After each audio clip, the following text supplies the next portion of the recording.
What is going on, family? How is everybody doing? Get your libations. Get your libations. Do whatever you need to do to get through the episode. As always, I appreciate you being here. I appreciate you. Let's get right to it. Let's not forget, even though we don't have a date for the book, because of the conference and everything that's happening, this is Where Do We Go From Here? Martin Luther King Jr., Chaos or Community. That is our next book club book. One of our mods was nice enough to put the link to the free PDF in here. So hopefully you can get that without any charge to you, okay? Without any charge, any monies, not the monies. So listen, while you're here, housekeeping, please hit the like button. Please share it. Please share this so that we can kind of grow these channels.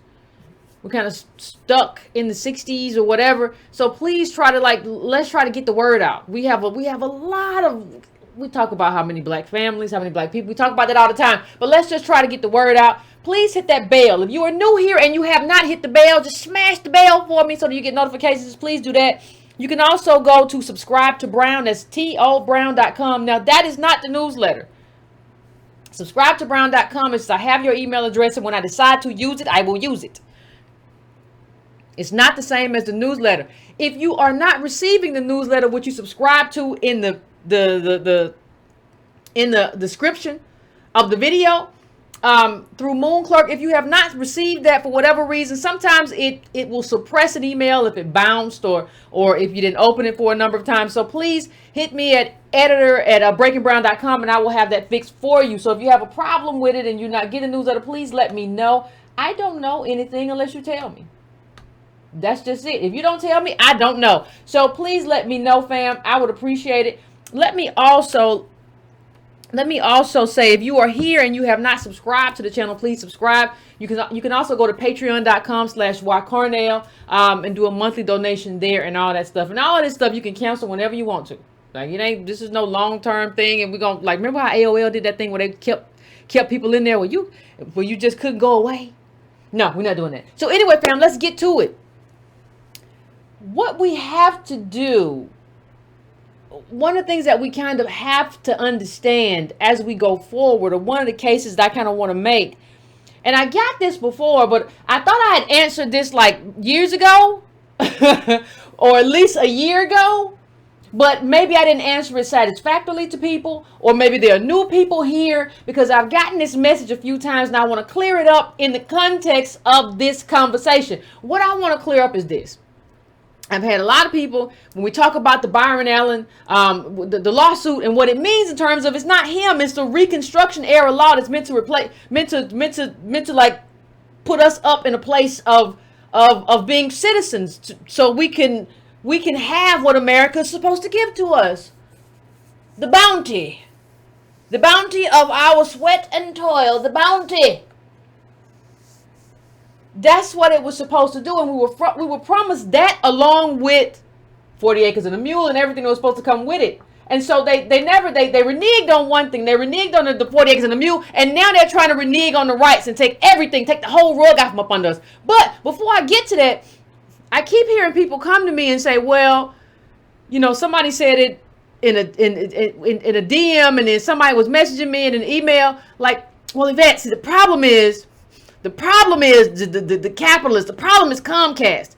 I don't see why you're going at the NAACP or Urban League or all these people. You're not really going at who you're supposed to go at. Who you're supposed to go at is Comcast. They're the problem. And here's the issue with that I want to explain finally with finality. I want to be done with this conversation and move on, so the people who don't understand it, I'm going to explain it in a very specific way, but let me just put it this way. In order to make sort of collective progress, what has to happen is we have to deal with ourselves first. I would love for us not to be dealing with ourselves first. I would love for us to be on another page right now. I would love for us to be past this, but that would mean, in order for that to have happened, that would mean that the amicus brief would have been filed by the NAACP, Urban League, and all these different people. That's what it would mean. It would mean our institutions work for us. See, what's happening, the reason you have to go at the institutions is because it's not supposed to be just Yvette and Tone who are going at Comcast and it's supposed to be you. You have a job. NAACP, you have a job. The Urban League, you have a job. You're supposed to be right here standing with me. You're not supposed to be standing over there. And if you're standing over there in a place where you're not to be standing, my only job at this point is to call you out and tell you that you're playing for the wrong team. See, if you play for my team, you got to wear my jersey. And right now you're wearing Comcast jersey. And that's a problem for me because that's not collective uplift.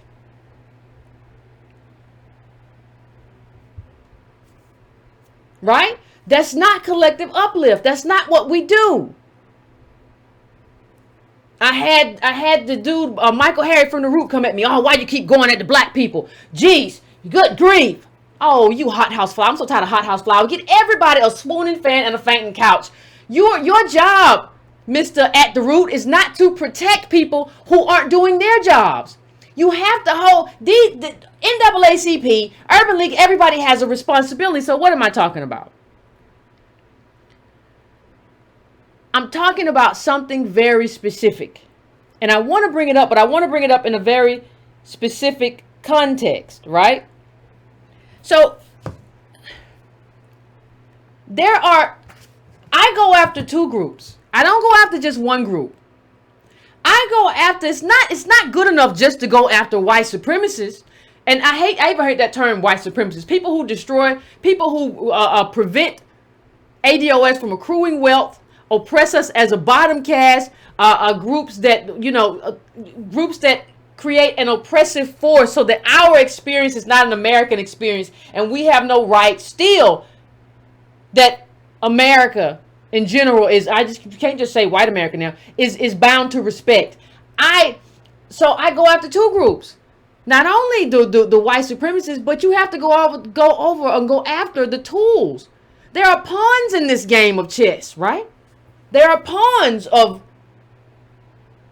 white supremacists. You are a pawn. You may not be that. You may look like me, look like him, but you are a tool.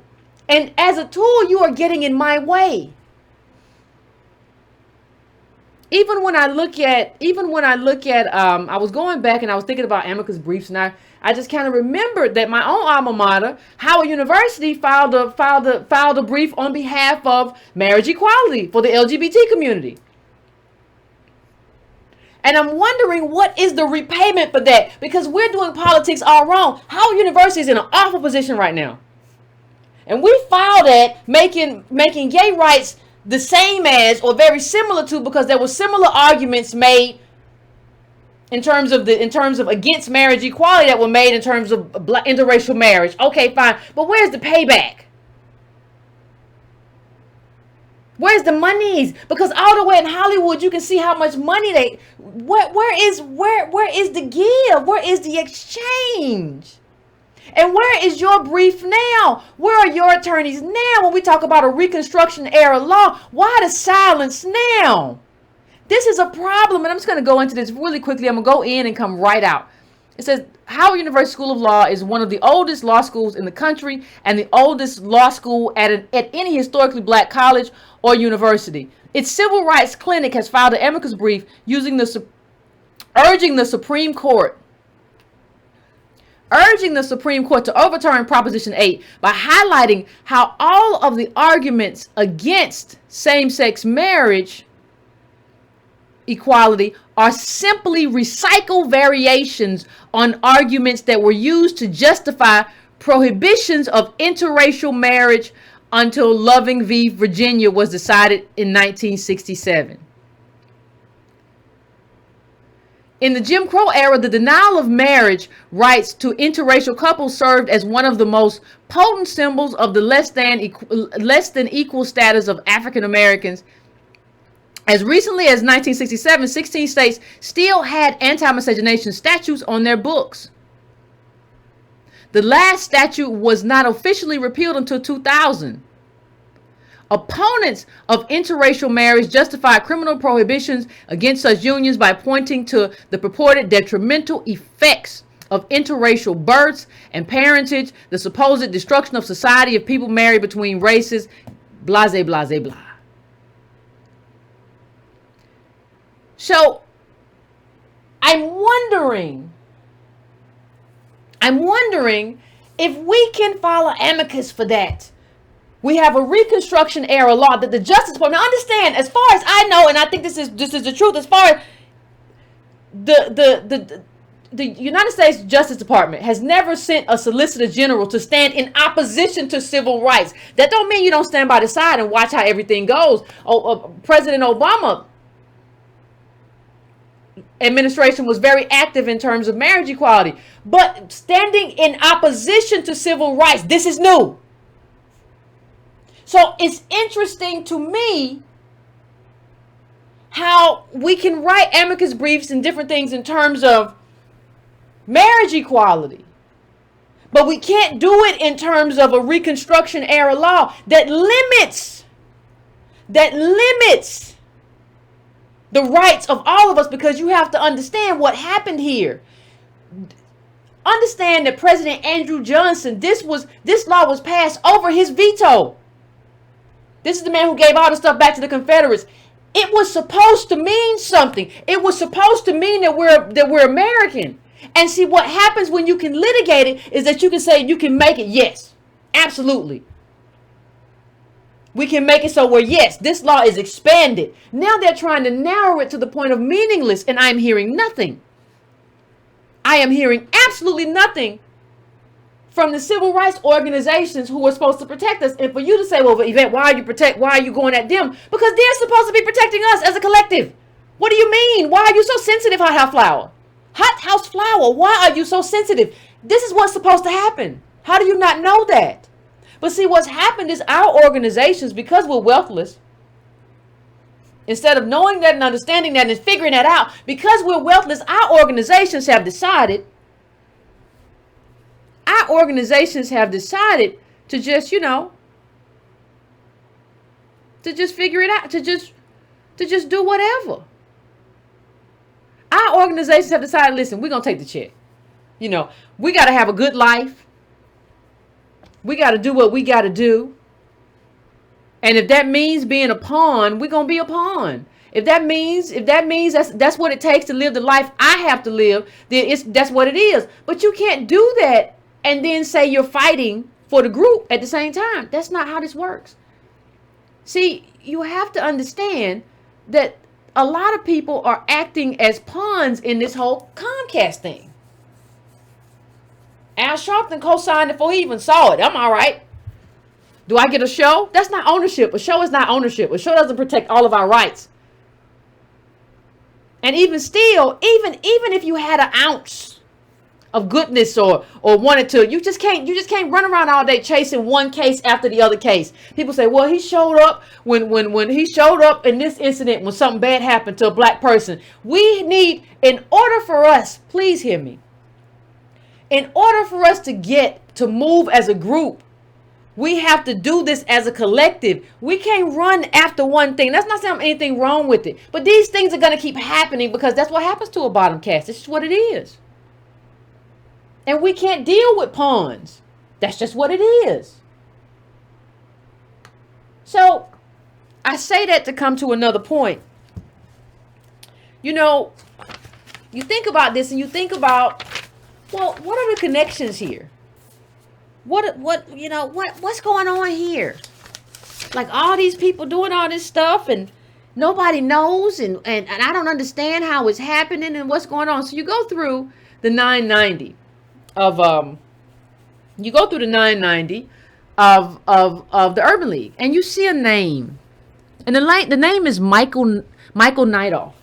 So you see this name and you wonder, like, who is Michael Nightoff? Like he's board chair. He's the board chair here. This is not somebody who is just like, whatever. No, you're the board chair, right? So when you try to figure out what this means, because you see Mark Muriel kind of shouting him out and giving him his praise and all that.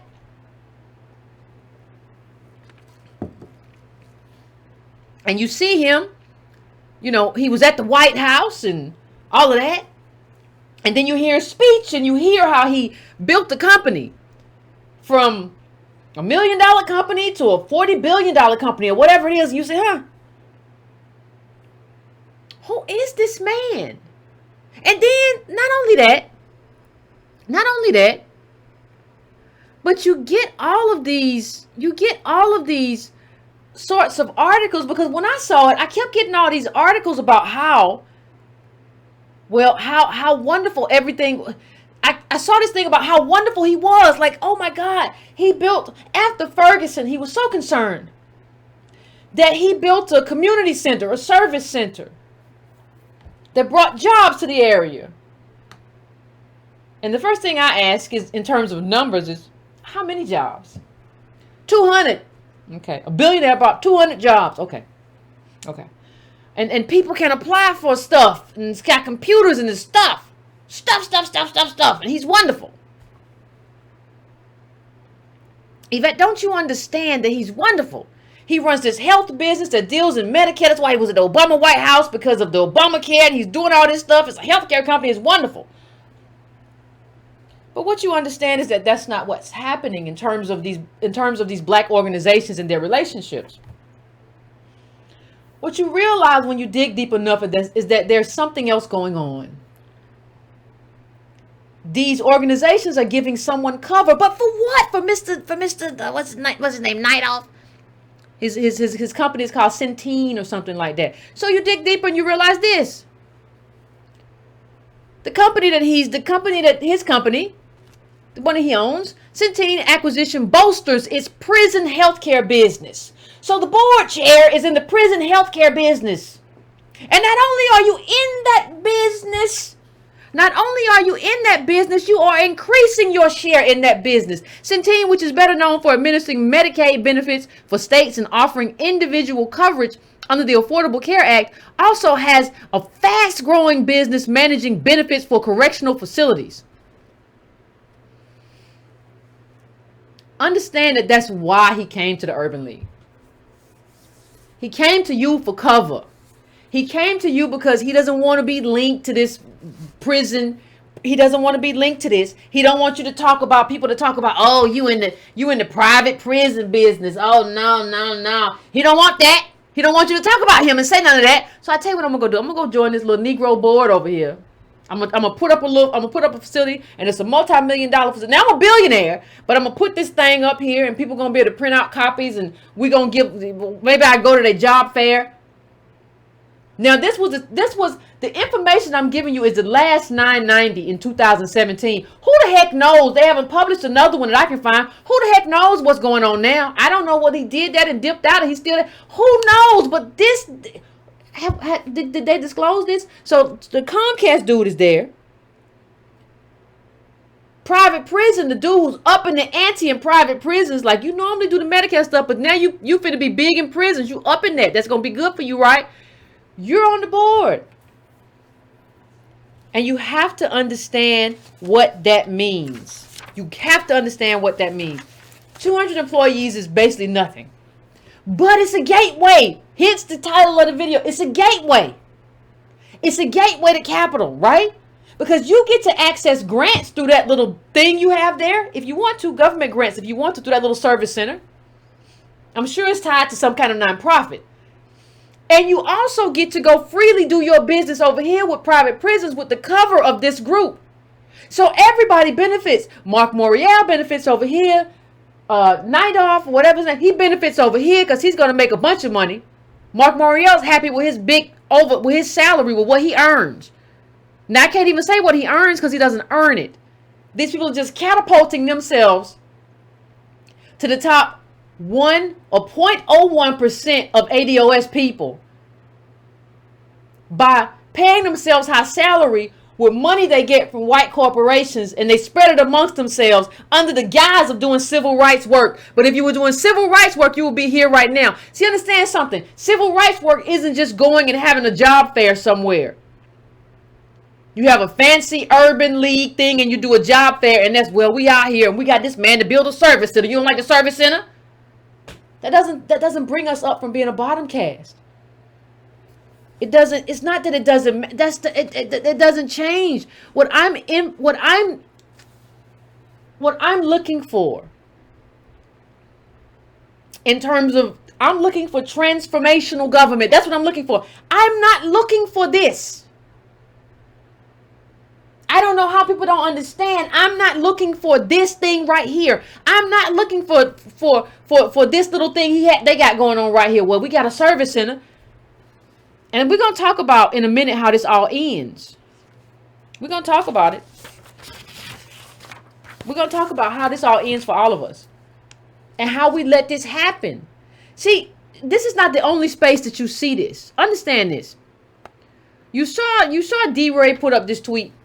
And I don't know if you saw it. I only got 13 retweets, which lets you know that these people don't really have a following. They're just tools to make people feel like, well, black people are going to be all right. He says, I got in an Uber in DC once, and the driver is like, are you D-Ray, the activist? And I say yes, and I realized that he was quite an ADOS believer. Please, fam, pay attention to language. An ADOS believer. We had an intense drive. It was really something else. The arguments, to hearing these arguments in real life. An ADOS believer.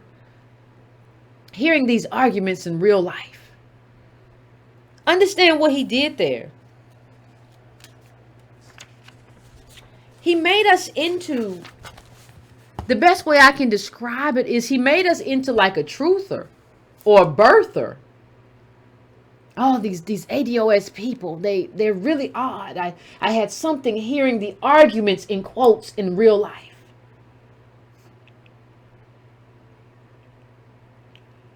The otherization of us from other ADOS is really interesting, and he's not the only one. We had your other one. We had your boy Jonathan Capehart. Live look at me looking at the ADOS crowd reacting to a nuanced piece they didn't bother to read. Like, see, you would use little gifts. See, anybody who uses gifts to have a serious conversation is half crazy. This is not about. Understand first. The first thing you have to understand is this: Jonathan Capehart doesn't know what a nuanced argument is. He's never written one. So first of all, if you ever wrote a nuanced argument, Capehart, I would love to read it because you never write it. You're not good at this. Like, can we stop this right now? But what you see is, listen, being ADOS, and understand that Sheila Jackson Lee, who says she's, pro reparation, she retweeted this. Congresswoman Sheila Jackson Lee retweeted this mockery of us. And I have to ask myself, what is going on? Are the people who are mocking us that removed from ADOSness to understand that we're not doing something radical? And we read your piece and it was awful, but even if you hadn't read the piece, the way you casted it about an apology was awful. You are not a nuanced person. You run into walls for a lifetime. You run into walls. You can't hit a corner. You got scars on yourself because you can't hit a corner. You're not maneuvering. Who told you that? Because you could write speeches for Bloomberg? That's not true. So, but what I see too is I have to believe that you are that far removed from ADOS life to you, like you don't know what it is. Because we're not, understand, family, we're not saying anything radical. A black agenda, that's up at ADOS 101, and reparations. There's nothing radical about anything we're saying. So for D-Ray to say that, it kind of makes me feel like he's saying that so he can continue to have certain experiences that the rest of us don't have.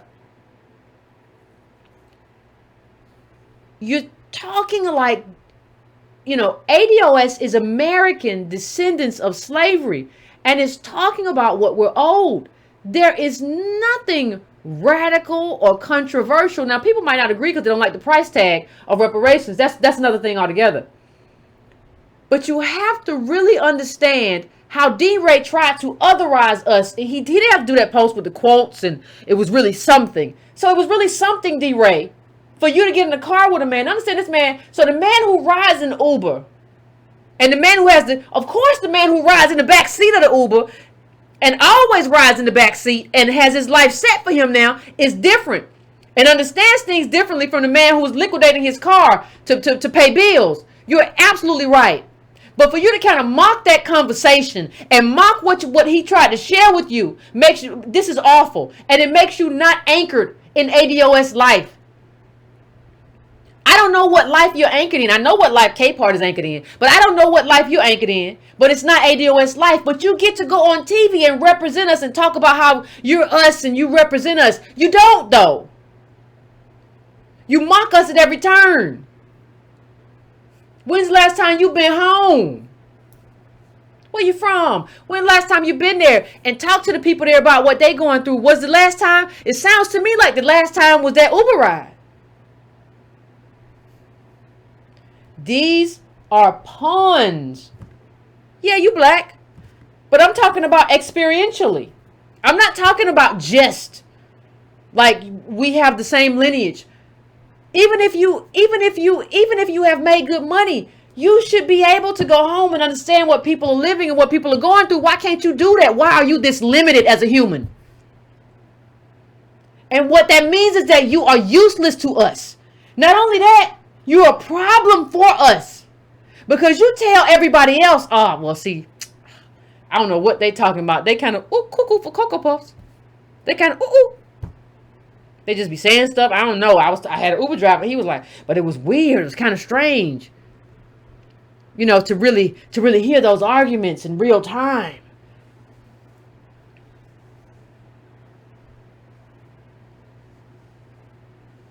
So you went to, where'd you go to college, D-Ray? Bowdoin? B-O-W-D-O-I-E in college? But you're going to mark me, I went to Howard. And you're going to it was something. How? By what right, sir? And take off that little blue vest. That stunt is over and old. You a grown man. Take that off. Everybody tired of that. Everybody tired of seeing you in that. You and your little puffy vest. But these people aren't there. So you have to ask yourself after that, why are these people there? Because once you really understand they don't represent you, like we always talk about flat black in terms of immigration, like it's not a flat black, right? Because I'm here and it's just not, it's not, I'm American and you here and you this and you came here and my people came. But there's another kind of, there's a flatness even in terms of our group where you get to go and live a whole nother life and speak for me and kind of mock me as some kind of other group that you don't really understand. We're not a UFO group. With the stuff that we're calling for, our black agenda is not radical. It makes perfect sense. You can outline it with numbers and data. Perfect sense. Think about who you have to be to kind of make fun of your Uber driver. You know what your Uber driver goes through? Because that's what you did. You made fun of him as a way of making fun of us. And I don't think that's just what you did. I think that's who you are. And I think that's a problem with a lot of these people having these positions that they really shouldn't have. We have people in the media. We have organizations where white capital makes better use of them than we do. So yeah, you get to go on Colbert and people be like, yeah, but he seems happy. And so we feel like something's going to happen because he seems okay. And he talks about progress, right? And I feel okay too when I see him. He's a smiling little man. And you'll have K-Part who, he believes in Democrats. So I'm just going to vote Democrats. So I believe that's going to be the change I believe in. A la Obama, right? So what you begin to understand is that these people shouldn't be here. Because if you're going to be here, the one thing that should happen, you should say, listen, Trump's White House is active in dismantling a Reconstruction era law that was intended to benefit me. I am not going to go on MSNBC unless I can talk about that. I don't want to talk about. I saw people like, well, Yvette, why do you go against other ADOS people? Why did you go against Mark Thompson? Mark Thompson was on TV talking about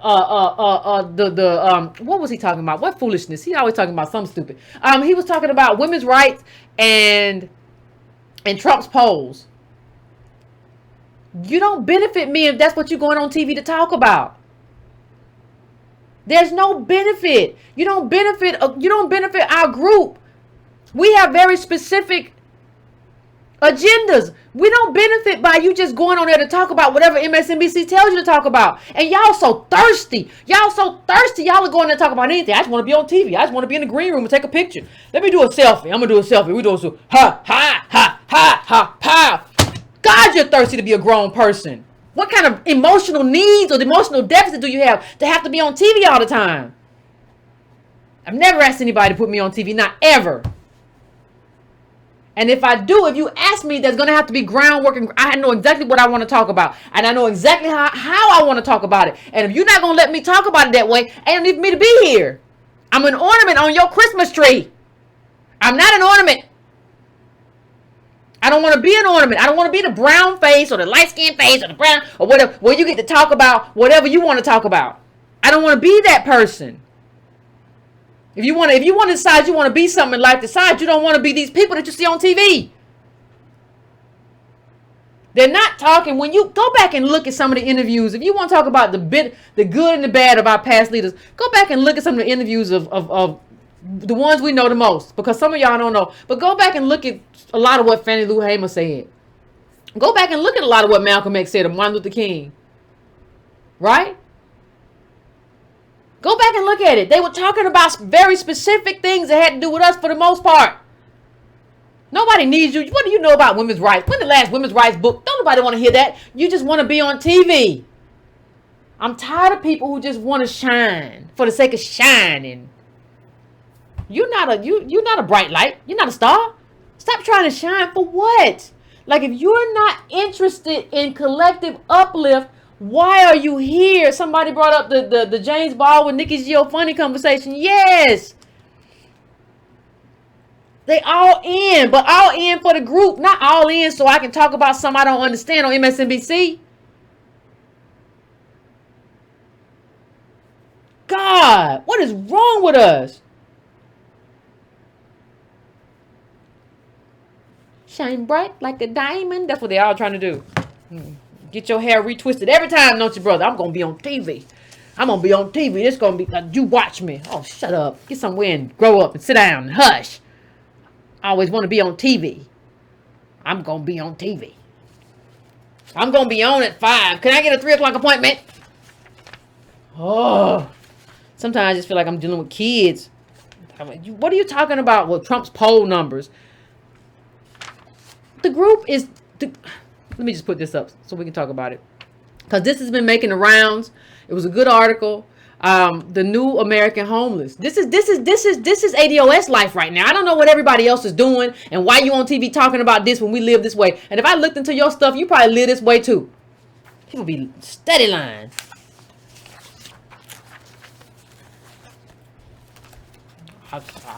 They called me for a segment and I ain't had my show because I socked somebody out. So I got to get what I can get and get in where I fit in. I don't understand why you don't understand that. So the new face of homelessness is the working homeless, right? So this family, let me give you a little context. This mother has her own kids and she has 2 additional kids who were abandoned. And they were living in a home. It was dilapidated, but you know, they were trying to make do, because that's what you do. That's what you do. You piece stuff together as ADOS life and hope it don't fall apart. We all know that. But then the neighborhood she was in started becoming kind of gentrified. And so the person who was renting to her decided, no, you got to go. And she was only making like $9 an hour, but she was budgeting and she was making as best she could. But now she got to leave. And we're going to go through a little bit of how she became homeless, because understand, this is the end game, folks. Somebody asked on Tone Talk show that I was on, what's the end game? This is the end game. This is how bottom caste lives, in shelters. And sometimes in tents. Not everybody, but enough. Because this is happening throughout. So if this is an American phenomenon, what do you think? How many of us do you think are a part of this not having a home, working poor, go to work every day and have nowhere to stay phenomenon? because we have no advocacy. We have no people who advocate for us. We have people who take money from corporations and kind of live off the legacy of whatever they have. And even we might have to talk about one day, if I had thought about it in time, there's always been some problematic parts of the Urban League, even from inception. And that's going to have to be a whole show in terms of a black respectability perspective. I didn't think about it in time. I apologize. But let's move on. Atlanta has one of the highest eviction rates in the country. In 2017, 22% of Fulton County tenants had eviction notices filed against them. I bet you they are black. The number was above 40%. 40% in some predominantly black households. So you got 22% of Fulton County residents and 40%. 40% for us.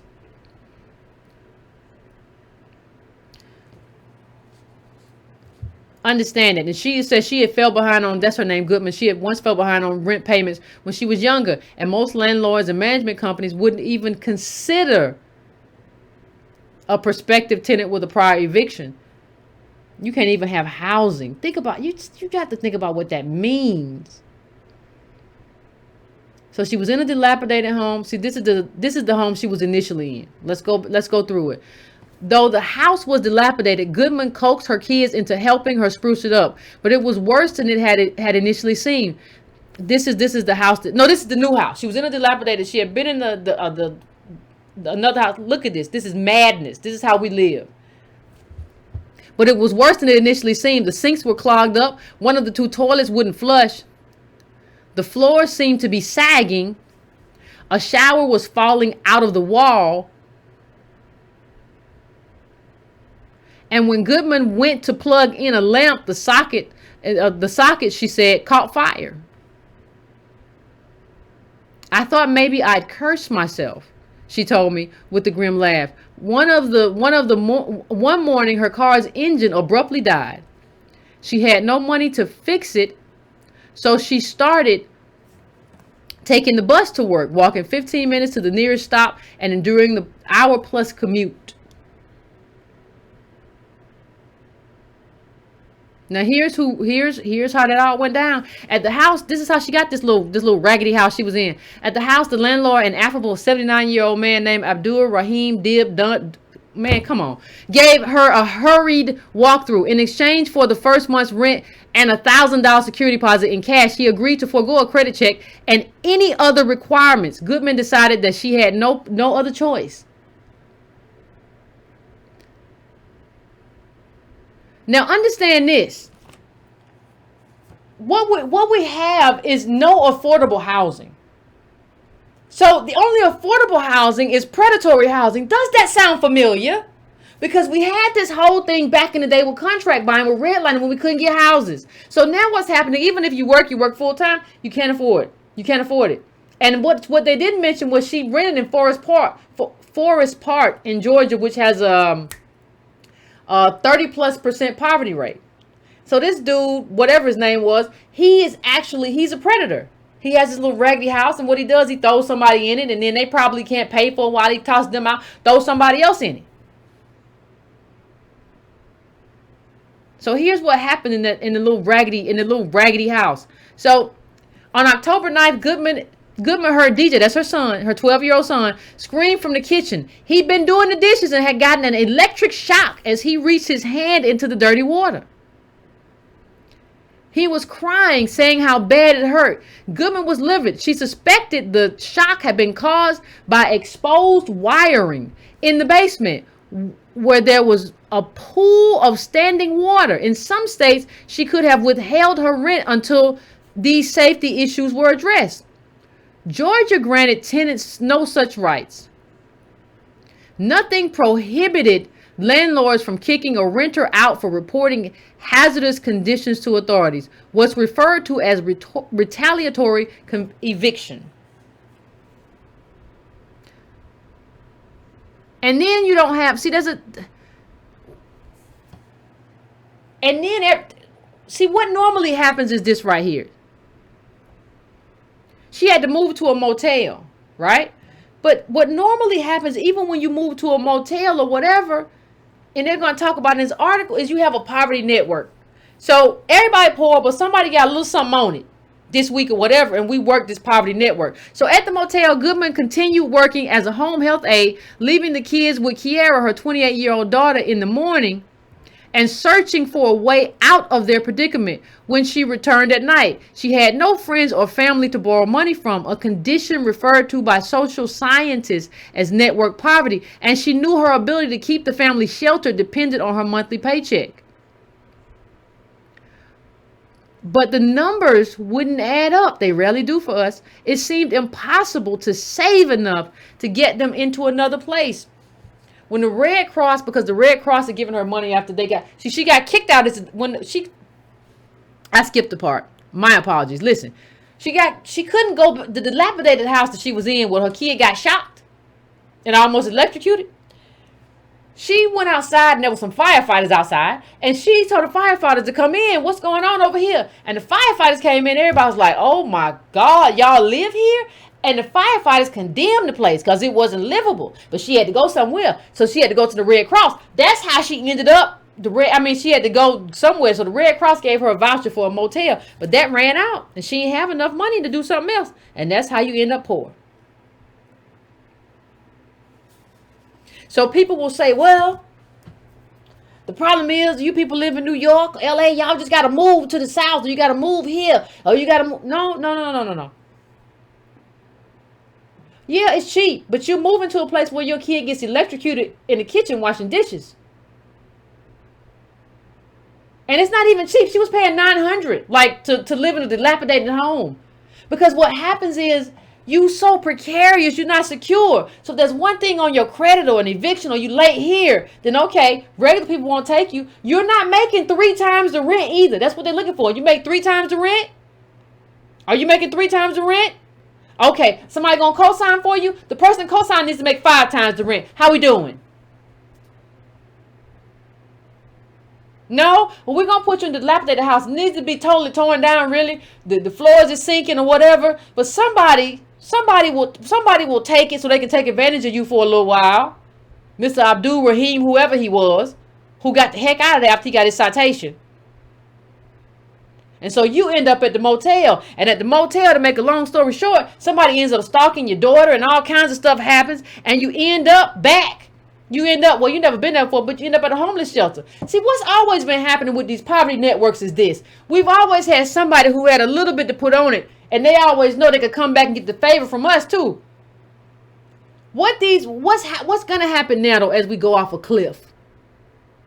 If we don't get any of the stuff that we need, Black Agenda, reparations, these organizations to advocate for us, we're going to go off a cliff. And then you're in a situation where, you can't borrow $10 a day from this person for food. Ain't nobody got no money. And then whatever money we do have is for us to just eat and make it. Right? So if nobody has anything, there's no poverty network anymore to pull from. You don't have it.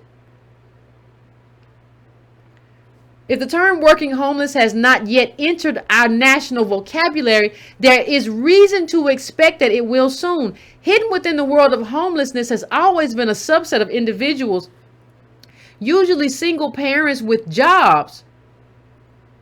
What's different now is the sheer extent of this phenomenon for a widening swath of nearly 7 million American workers. Living below the poverty line, a combination of skyrocketing rent, stagnant wages, and a lack of tenant protection has proved all insurmountable. Theirs increasingly is the face of homelessness in the United States. People whose paychecks are no longer enough to keep a roof over their heads. And we are going to become an increasing number in that group. And we've been here before. How many of you remember this article I put up not too long ago? Well, maybe long ago. I don't remember. I never realized how black everyone is. The uneasy truth about America's homelessness. Right? What makes you think this can't expand? I don't understand what makes us so optimistic, because the data says it's coming. That's part of the reason. That's the main reason. Reparations is old, but it's necessary right now. Like we can't wait anymore. Like, well, how long y'all want? You think you can make it without it? Who told you that? And so the reason we don't have an advocate when you talk about the Urban League is because somebody who's on the board is providing health care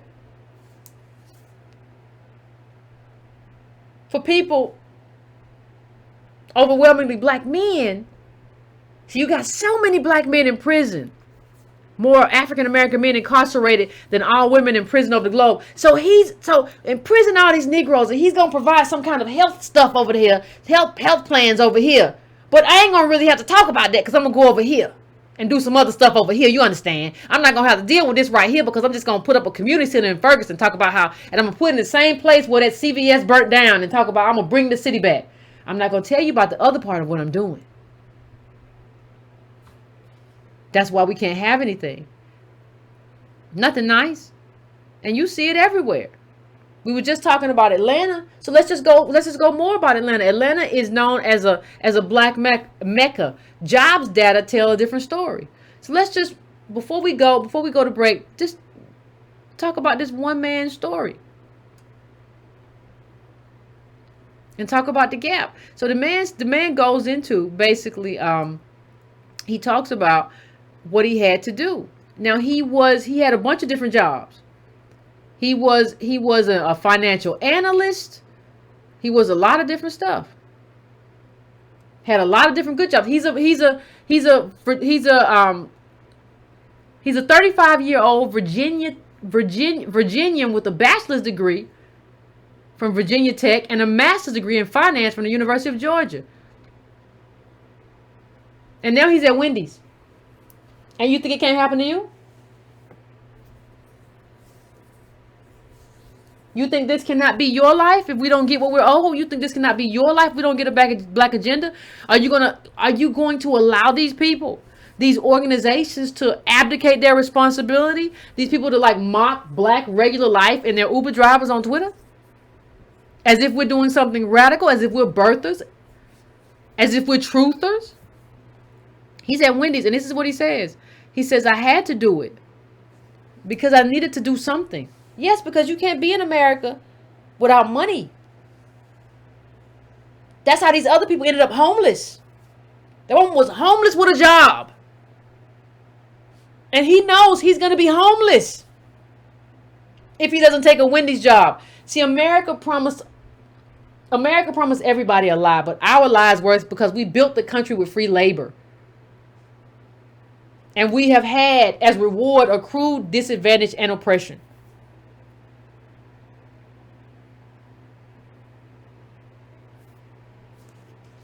Accrued disadvantage and oppression.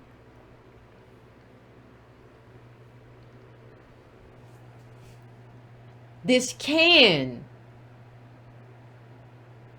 happen to, if it can happen to somebody with a master's degree. I've been picked up on Lyft by somebody with a master's degree, a black person, ADOS person with a master's degree. The last one I think was accounting.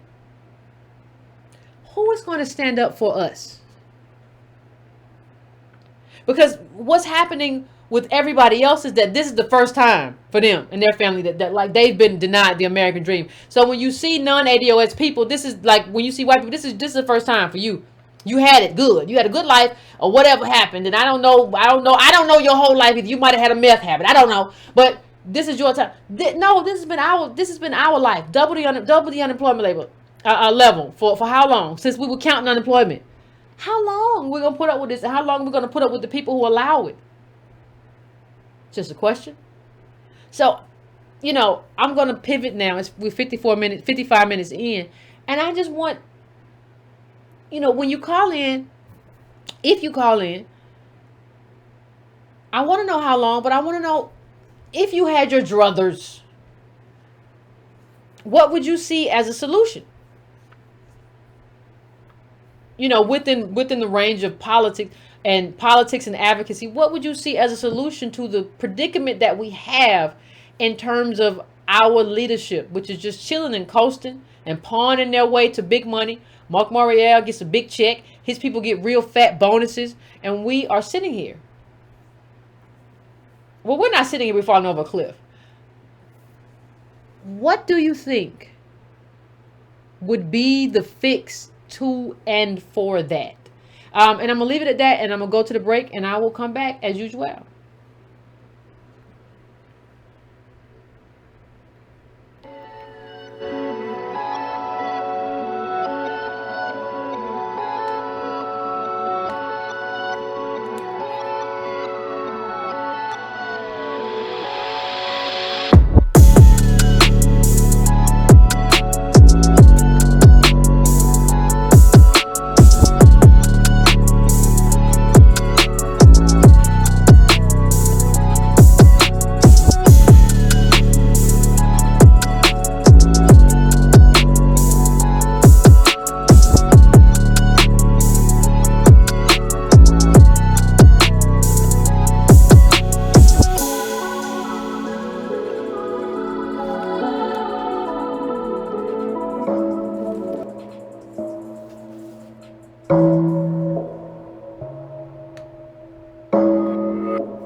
All right, fam, we are back. I am going to go to the phones expeditiously, so that we can have the conversation. We are at the midway point. Please hit that like button for me if you have not already. I would appreciate it. If you would hit the like button, that would be nice. I'm going to my first call. I'm going straight into it. I'm going to 501. What's your name? Where you calling from? What's on your mind? Hi, Yvette. This is Rosa out of Arkansas, Nurse Mommy. I haven't talked to you in a while, but I've been a long-time listener, donator, and fan. Thank you, fam. I appreciate that. When you bring up something about health care, I got a call. Now, let me tell you about how Michael Nedor, CEO of Centene, is doing nurses, and it's really impacts a lot of Black nurses, and especially our new nurses that are graduating. Okay. So it's just modern day slavery, except outside of the prison, he's doing these virtual plantations where he lets these nurses think, oh, you can do utilization reviews for me, which is sort of like billing and being a liaison with the insurance company. Okay. You can do utilization review for Centene and work from home. So therefore, you don't have the traditional brick and mortar buildings anymore, so he's cutting out utilities and all of that, and so you're working from home. How do you work? It's tied to the... Pardon me? No, how do you work from home doing that? How does that work? Okay, how do you work from home as a utilization review nurse is you're not working with patients. Okay. So what you're doing is you're a liaison with the insurance company where if someone's going to the hospital or have been admitted to the hospital, they need home health care, inpatient or outpatient surgery, you're basically the in-between to say, talk to the insurance company to approve how many days this person can be in the hospital, the level of care that someone at home might need, how long they can get care, and whatnot. It's all about health care. Okay. So you're doing this from home. You don't have to work, you're not working directly with patients, so it's easy to do. But what happens is you're constantly routing calls to your house. They're constantly routing these calls to your house. You're tied to your laptop. You really can't take any breaks, and they're timing you.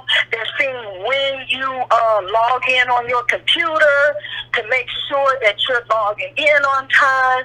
They'll see, how long your phone is, in a state where if they route a call to you, and it has to go to someone else if you don't answer your phone quick enough. You have to keep your metrics up very, very high. And then on top of all of that, they have you sign non-compete clauses. Really? Which means, as a nurse, we can basically take these agency jobs and work for different places. Nurses are in high demand. Centene has to sign a non-compete clause, which means I can't work for United Healthcare if I want to. I can't work for Blue Cross. I can't work for anybody else because I'm tied to this company. And the benefits, they get you in there, making you think, oh, you're going to be doing so good. But once you get in there, it's totally crazy. So in the last year, I have noticed, and I'm glad you brought that up, how now they're getting prisoners to do what nurses are doing, prisoners who aren't even trained in healthcare to know what particular things to look out for. What? And to talk to an insurance company. So now for him to have these virtual call centers being within prisons and they're not paying them, so now they're cutting out nurses. I'm telling you, they're going to nursing schools and they're starting to recruit a lot of nurses to do this stuff, and they are at the job fair saying, hey, work from home. And it's a lot of single black mothers who are, say, hey, well, this is good. I can work from home. I don't have to worry about uniforms and this, that, and the other, all the extra costs, gas. Hold on, fam. Hold on. Go ahead. You telling me something. Not only are they cutting you out by doing some stuff with prisoners, that's what you're telling me. Not only that, though. Yes, ma'am. You're telling me that they keep you tied to a phone. But you can't even take breaks. Your phone and laptop or desktop. From anywhere from 8 to 12 to 14 hours a day, 5 days a week, and sometimes you have to work weekends. See, understand something. What you have to understand with what this caller said. The reason that he's able to do that as the CEO of Centene is because he's on the Urban League board. Because you can't say he's racist or whatever, or he's awful employer, or he does this or whatever, because he's like, I'm on the Urban League board and I built a service center. Understand how outraged you should be about this. Please understand me. I'm gonna let you. The Black Nurses Association in on it too, because the Black Nurses Association is hyping these companies, especially Centene. If you know, those companies like work from home, you will never see them on places like Indeed or whatever the other ones are that you can go and look for jobs. You won't see them because they're word of mouth.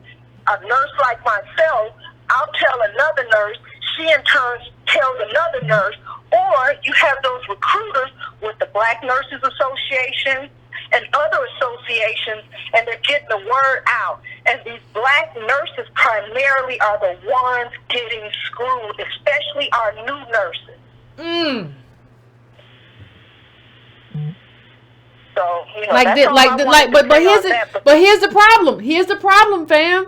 The Centene whatever is chairman of the board. He's the board chair, right, of a black organization. You telling me nurses are getting screwed? Black nurses are getting screwed. But the Centene CEO owner is chair of the board of Urban League, and nobody wants to talk about that. We got a whole lot of black media that don't want to talk about that. We got a whole lot of black media on TV and off TV, whether it be Al Sharpton or Roland Martin. Y'all not gonna bring that up because there's too many of your friends and you know. Come on, man.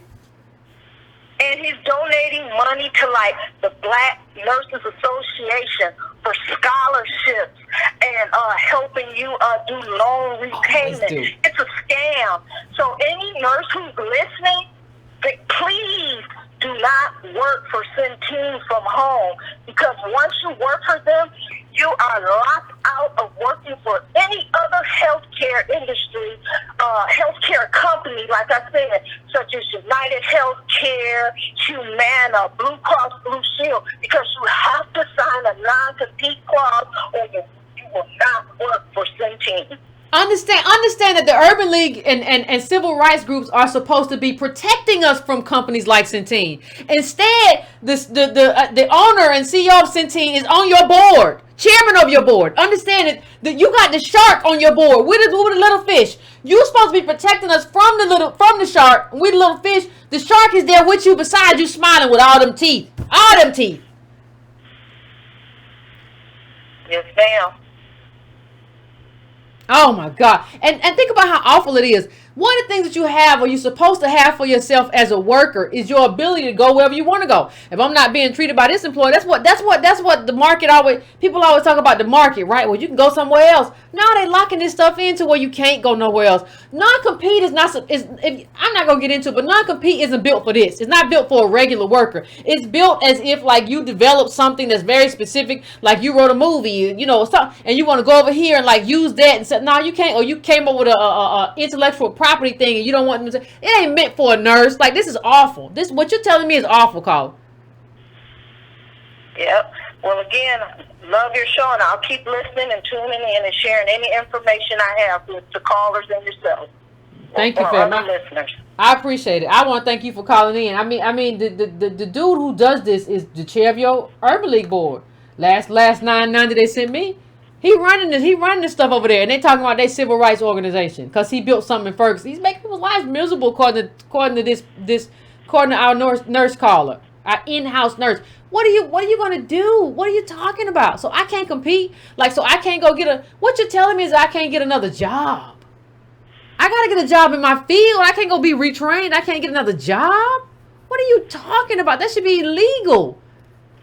Non-compete should be illegal except for very specific circumstances where there's like software or there's proprietary intellectual, like some really, really specific intellectual property. Like, no, that's not how this is supposed to work. How do we let this happen? Thank you, caller. I appreciate that because I wasn't familiar with what you're talking about at all. I want to go now to 765. 765, what's your name? Where you calling from? What's on your mind? What's going on, Yvette? This is Jermaine calling from Dallas, Texas. What's going on, Jermaine? How you doing? Doing all right. I don't really have much coming from the barbershop right now, Oh, you got you a clean line. I did.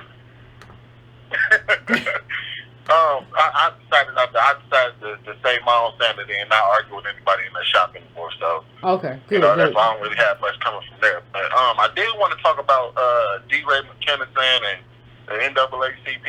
And what I'm thinking is going on is that I remember one day you were talking about social capital. Okay. And economic capital. Mm-hmm. And I think what they're doing is, and what I believe that black people have a lot of, is cultural capital, which is we can make anybody go viral, we can make anybody popular, our, you know what I mean, we you know what I mean, like the whole Popeyes thing, and how Jay-Z can use black folks to get in good with the NFL to become a front man for things, you know what I mean, for all things black. Because the only thing I believe as far as Jay-Z is, he's just going to put people back on the center field for the halftime show. Mm-hmm. But D-Ray McKinnison is no different. You're using black people and you're using black capital, black cultural capital to put yourself in a position to get interviews and to speak for us when you're not delivering anything on that. So what I think we need to start doing to people like him is do the same thing that we did to Bill Cosby. The cancel culture should be real when it comes with us. Like, if you're not representing ADOS, we need to get you up out of here. We're going to remove all the cultural capital that you thought you had with us, and we're gonna put that into someone that deserves it. Yep. And I think, you know what, I think right honestly, now, like, there's only so much we can do, like, in terms of social media. But I think honestly, I'm gonna start going under people's when they say stupid stuff and they're obvious pawns. I'm gonna start going under there like, he doesn't speak for me. Like, this man, I'm ADOS, what, he doesn't speak for me. Like, because people have to know, because white America doesn't know, like, this person doesn't speak for you. They think, oh, D-Ray said this and I agree. No, he don't speak for me. He never spoke for me. He don't speak for me. And yeah, that's exactly what we need to start doing with people like him. For especially people like him, especially people like the National Urban League, where I just looked up their because Antonio Moore had me looking at the where the money is going and who they were paying, because I seen that they were paying all these bonuses. So I looked to see what their employees get paid. And, you know, there's a bunch of director pay where they get paid $64,000. I don't know what they directors do, but they're getting paid $64,000. The president getting paid $110,000, and this person getting paid $58,000. Then I see field workers, and they're only getting paid $17 an hour. And I'm wondering, what is the field worker doing? That's who I want to speak to. Talk about labor. What job do they have? But you know, they're the ones that's talking to ADOS right now. Yeah, that's why they don't know. But you know, my other question, fam, it's also for me in terms of wages. Like, in terms of an organization like that, when you look over the period, Mark Murray has been paid millions.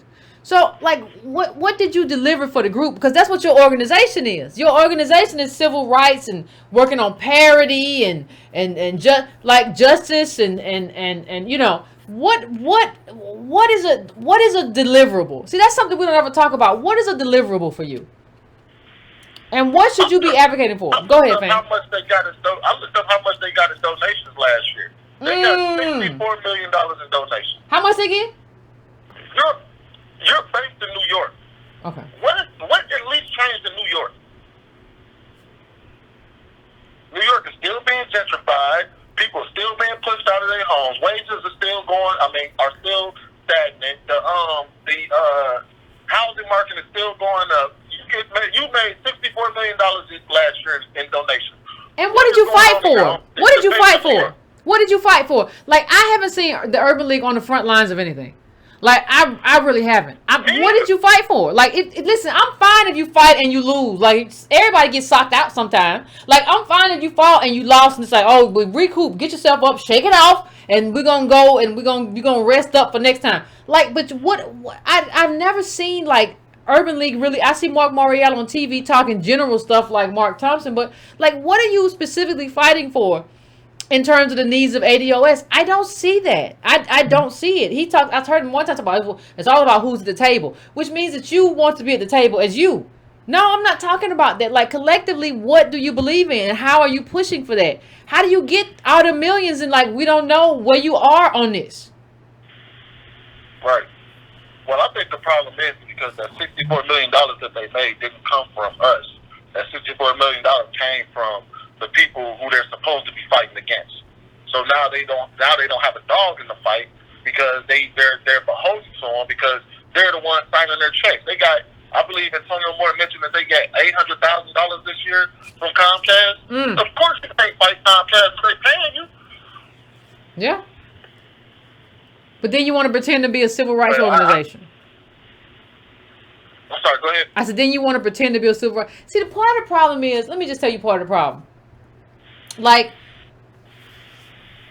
and this is my frustration with a lot of people in the mainstream. When you have that kind of money, there's a lot you can do with it, right? And I appreciate everything everybody gives here. You know, the YouTube, I appreciate all of that. I appreciate all of that. But do you know what Antonio and I could do with that kind of money? And I'm not even talking about just that. Like, see, the thing is, if you got money from your Urban League people, not the corporations, but your Urban League people who gave you money, whatever that money is, do you know what we could do with that? And if the corporations aren't going to give you money because you are really standing for ADOS, then you just can't get the corporate money. It's just what it is. You don't get to be like, well, I gotta sell you out to get the money. No, you can't do that. It's literally the same thing that Jay-Z is doing with the NFL. That's pretty much, that's why it looks so good to everybody. And that's why you got Michael Eric Dyson out here defending Jay-Z and his moves, because all of them do the same thing. And they feel that you have to sell out the group to get the money. And then, okay, well, maybe we can help y'all out now. Well, also Michael Eric Dyson said he believed in individual reparations. Well, you know, a white person does something nice for us, and so that's reparations. You know, he also believes in individual reparations. You know, just, you know, we should just. And that's absolutely asinine. Yeah. Yeah. That makes no sense at all. I don't understand what. I mean, I understand he's trying to sell a book and everything, but you can't go out there and say that. See, but here's the thing. We have a choice to make as a group. There are two choices you can make. You can go after white corporate money and pay yourself, or you can go after the courts and go after real ownership. Two choices. The Byron Allen lawsuit is about going after real ownership. Urban League is about taking the check and paying and splitting the money between a few people. We're going to take this money and we're going to split it up amongst ourselves. Those are our choices. We don't got no more choices. You either take the corporate money, and you eat, but you don't ever own nothing. You're never really American. And the people that you represent are never really American. They never get there, but you eat well. Two choices. Everybody, we can go after ownership and become truly American and fight out in the courts, or we can just take the corporate money and everybody over there they just split it up and they good. I'm telling you that the Urban League has made the choice. Just take the money. I'm gonna let you finish up, fam.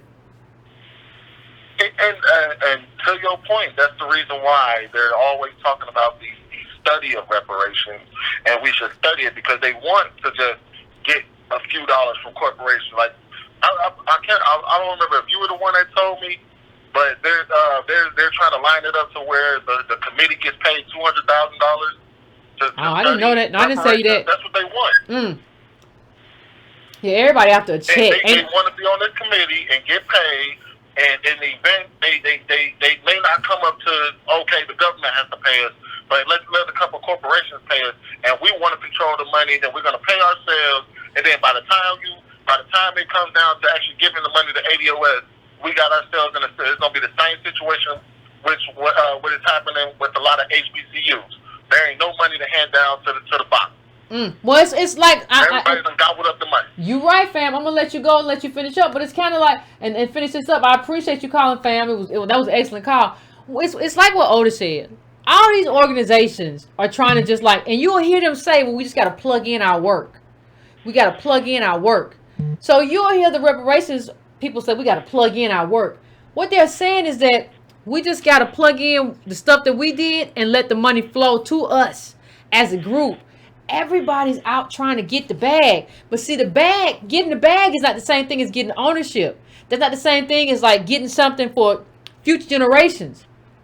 You might have to sacrifice right now as an individual so that you can have something for future generations. That's how it happens.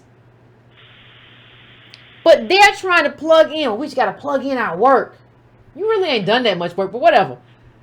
And that's why I said, I believe that the people, if they do HR 40 and there are going to be people there or whatever who study and I don't think those people should be paid beyond, yeah, you got to pay for if I'm there for the hotel, for the meeting, you got to pay for the flight. But and I hate that because I don't, it's kind of in a sense unfair, but like you have to find a way to get rid of the grifters. So even if I'm on the board, no, you got to pay for me to get there. And the hotel, but like I'm not trying to get $200 out of this board because You control the people you feed. And when you feed me, you can tell me, when you feed me and my mortgage is based on what you gave me, I don't work for my people no more. I work for you. So we have to find a way to do it differently. And if I'm on the board, we gotta be fed by Tone Talks and Break It Brown, because that's the only way it works. That's the only way it works, and you still can advocate for your specific group. You can't advocate when somebody else is feeding you. They determine what comes out your mouth. This is how it is. So I'm going to the next caller. I am going to 760. What's your name? Where you calling from? What's on your mind? Yes, my name is Michelle from Houston, and I'm calling tonight, Yvette. Every time I watch your show, I learn something new, and tonight it was the first time that I heard this term, working homeless, and it really just stuck with me because there's so many people that I know that fall into this termless working homeless term. My parents and my younger brothers and sisters are one of them. So they lived out of their car for 2 or 3 years. My mom and my dad, they did work, but they were living out of their car for 2 or 3 years. The kids were able to go to school, and whenever they can, they were staying in and out of hotels, motels, so the children could bathe themselves, change for school, but they were carrying on with everyday life, but they were homeless. So I was recently in Atlanta, and this was last month. I was recently in Atlanta, and it was in a neighborhood that was close to the airport. Okay. And I'm from Houston, and I had gone through Harvey. So I asked my friend, on her street, there was a lot of homes that had stuff like rubbish outside of their home. Their stuff was piled up, right? And this was 2, 3, 4 houses that I'm seeing like this. So I turned to my friend as we're driving down her street. She picks me up from the airport. We're driving down her street, and I said, "Hey, did you guys have a flood or something? Why are all these people's stuff outside their house?" And she turns to me and says, "Girl, they're evicted." And I was just shocked because I had never seen anything like that, where it was just one street and house after house, people's stuff is piled up outside of their house and they have nowhere to go. And I'm thinking, if your stuff is piled up outside your house like that, you're being evicted within days. I don't know, maybe they have 30 days. I don't know the situation, but it's just the conversation tonight just really hit home emotionally because I've seen it firsthand in Atlanta.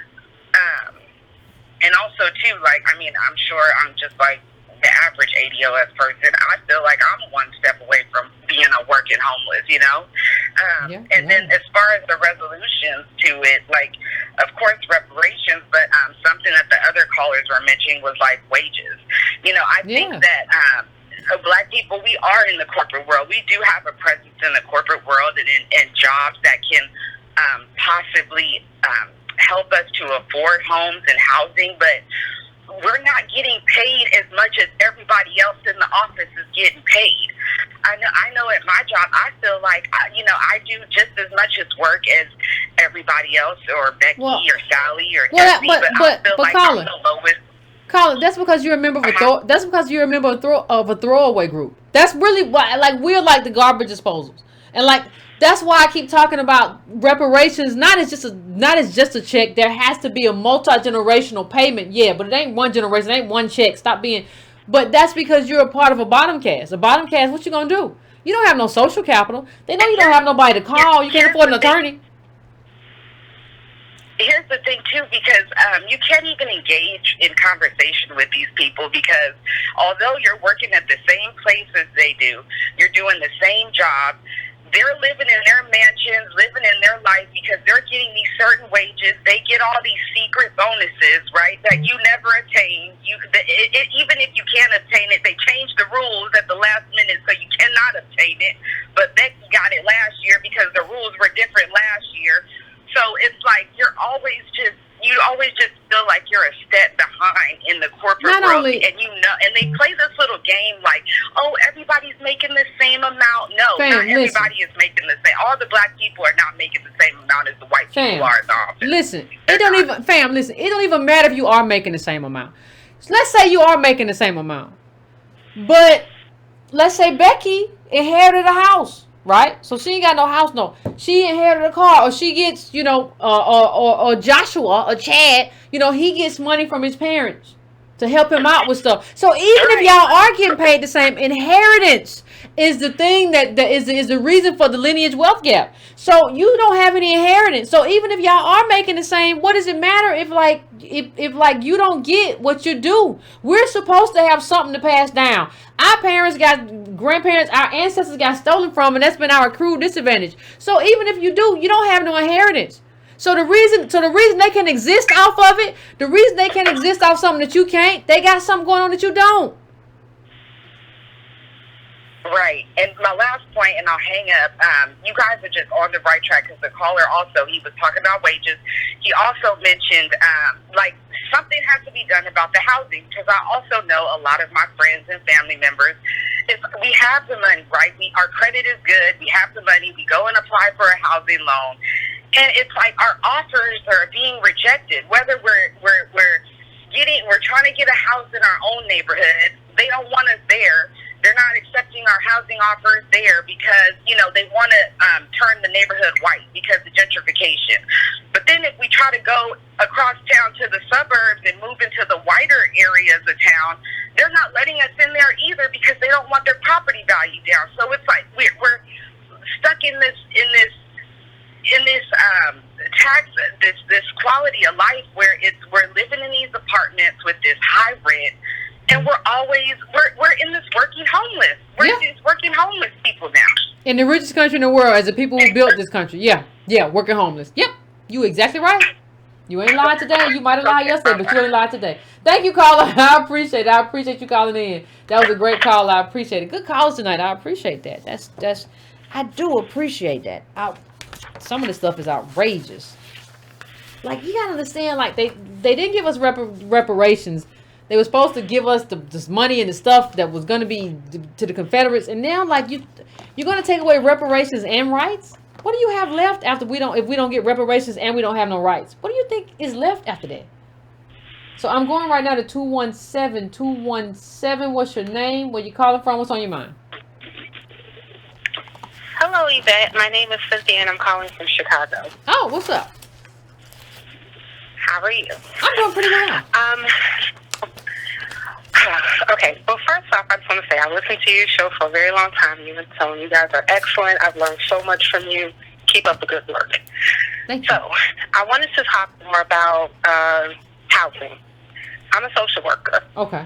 And part of my job is that I work with people to help them get resources, and oftentimes that when the patients that usually come into where I work, they are often looking for different resources for housing. And I find it so difficult to help them, especially Black people, Black Americans, right? Mm-hmm. And I went to this thing called the Illinois Black Academy Illinois Black Academy or something, whatever. It was basically a academy or like a workshop so that they can teach you how to run for office.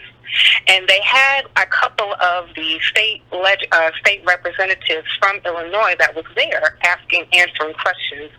And so I raised my hand and I was asking them, what is the conversation in the Capitol, in Springfield, here in Illinois, about the housing crisis? Because just like the previous callers mentioned, there are so many people, especially that are ADOS, that are working homeless. And it's crazy that you work 40 plus hours a week and you can't even afford rent. And you can even, I know what it's even like across the country, but in Chicago, it's absolutely ridiculous. And the places that they're actually dumping money into, and these developers, they're supposed to actually develop places that are supposed to be mixed income places, but it's not. And if they actually develop places that's mixed income, as far as like low income people are concerned, you have to go through so many hoops in order for you to actually qualify for these properties.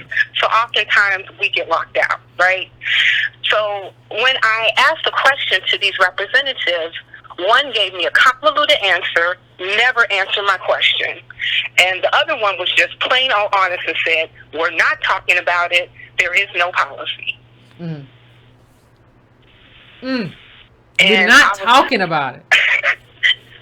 They're not even talking about it. There is no policy. There is no policy. But you know the thing. Do you know the thing is, Carl? Let me just say this, because the other caller brought up something that was very interesting. Because when she talked about the evictions, what you have to understand is that when you have these level of evictions, that means you have no neighborhood. That means you cannot have a community when everybody on your street has been evicted. So you don't even get to have community. But what you say is, when you say, well, we don't have a policy, that's because we don't have no organization, no group. We haven't organized ourselves in a way to be like, no, you're going to have a policy, fam. That's just what it is. We haven't pushed our organization who is supposed to represent us, say, no, this is what you're supposed to be doing. This is your charge from us, not this other stuff you're doing. I don't know what you're running around doing. Y'all always running around doing stuff. You know, we haven't done enough to push people to be who they're supposed to be. You got to be the NAACP of whenever. You got to be the Howard University of way back. You got to be the Urban League. You don't get to just run around because we be dreaming too much. That's part of the problem too. Like, we run around dreaming, well, I can make it. No, man, hush, shut up. Leave me alone. Oh, you and all these dumb stuff you say. So, you know, like when you can tell somebody, fam, straight face, I have no policy for you. That means you don't matter. That means you don't matter. I'm sorry. That's what it means. And we haven't put ourselves in a position where we're going to make ourselves matter. We built this place. Let's make ourselves matter. And nobody is trying to make us do that. Everybody in these spaces is trying to avoid us and make us into crazy people. Oh, I was in the car with an ADOS, and it was interesting to hear those kinds of arguments firsthand. It was really something. That's crazy. So I hear you, fam. I hear you. That's all I can say. I hear you. We got to make ourselves matter, though. And again, I appreciate you so much. Thank you, fam. I appreciate it. But let me just say, fam. I appreciate you for calling in, fam. But we got to make ourselves matter. Like, everybody just walking around here like we ghosts.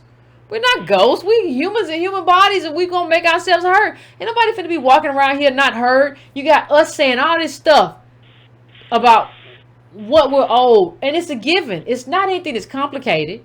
Dr. Darity put it straight. It's a given who we are, what we're owed. But y'all want to tell us that, like, we don't exist. Like, you just want to ignore us. That's what happened when you was with a ghost. You don't even, like, you just ignore them. That ain't real. No, we have to make ourselves matter. Like, we have to show people. We have to become a force to be reckoned with. That's the only way this works. 310, I'm coming to you. What's going on? What up? This Talk. Just wanted to come to this conversation because, I wasn't even going to call. The caller reported a young woman that just called. They made me call in. And I know she's probably still listening, so I don't say that for any other reason than to get clarity. This Friday, I was going to have by her, but I think it's going to be next Friday. Tune in next Friday. This Friday, I'm probably going to lay out something that makes clear what I'm about to say.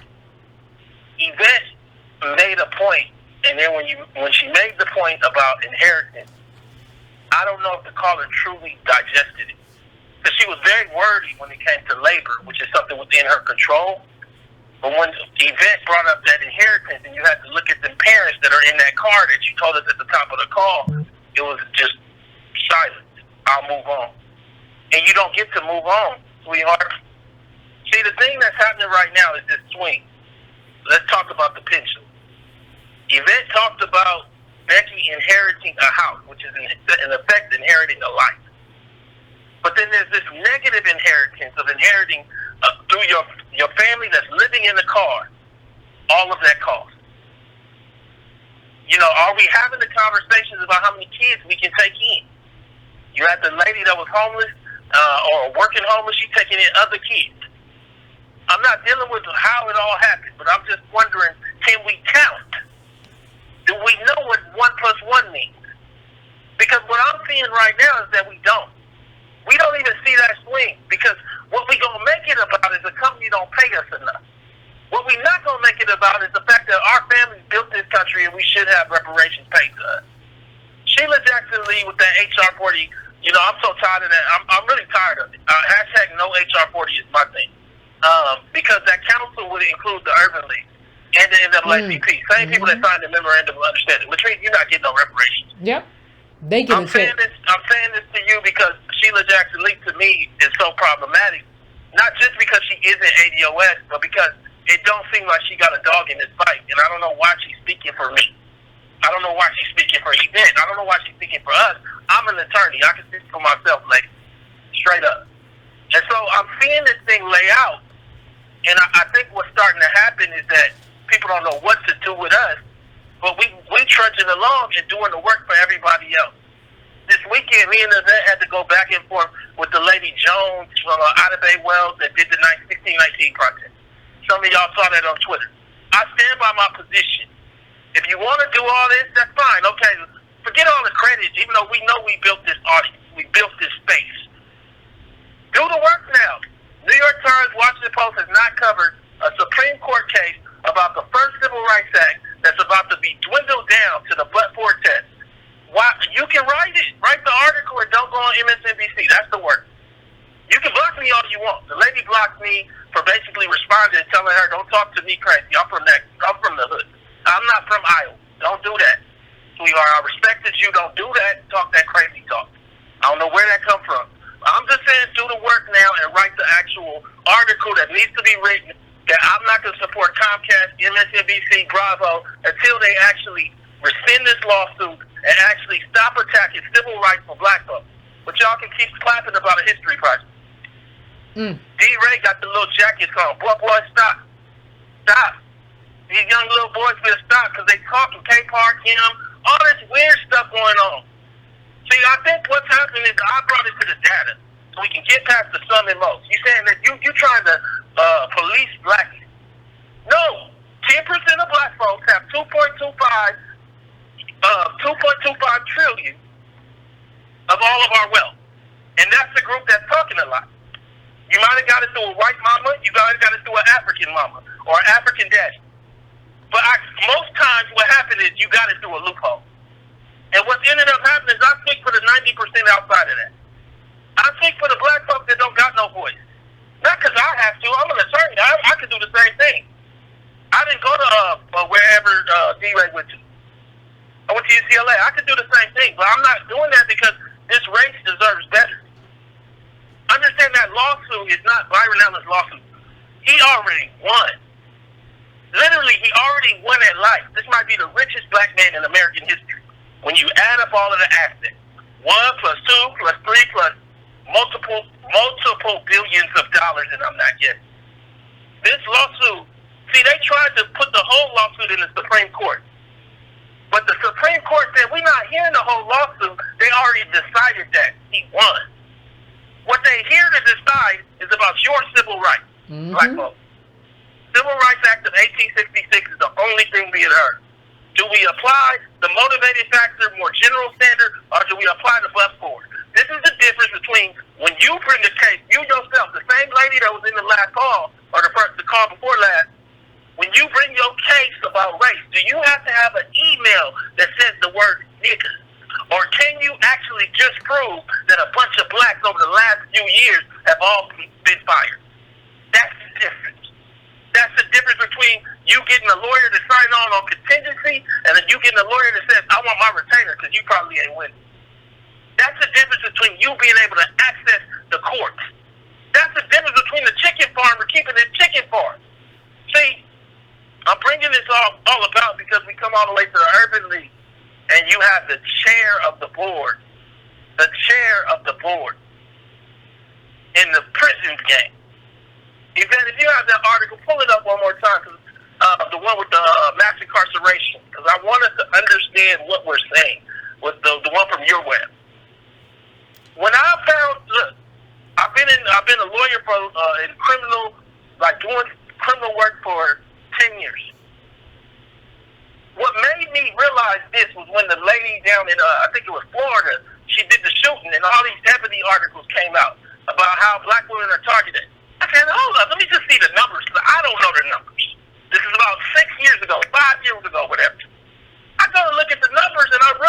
only like 30,000 black women are incarcerated in the whole nation. 30, 40,000.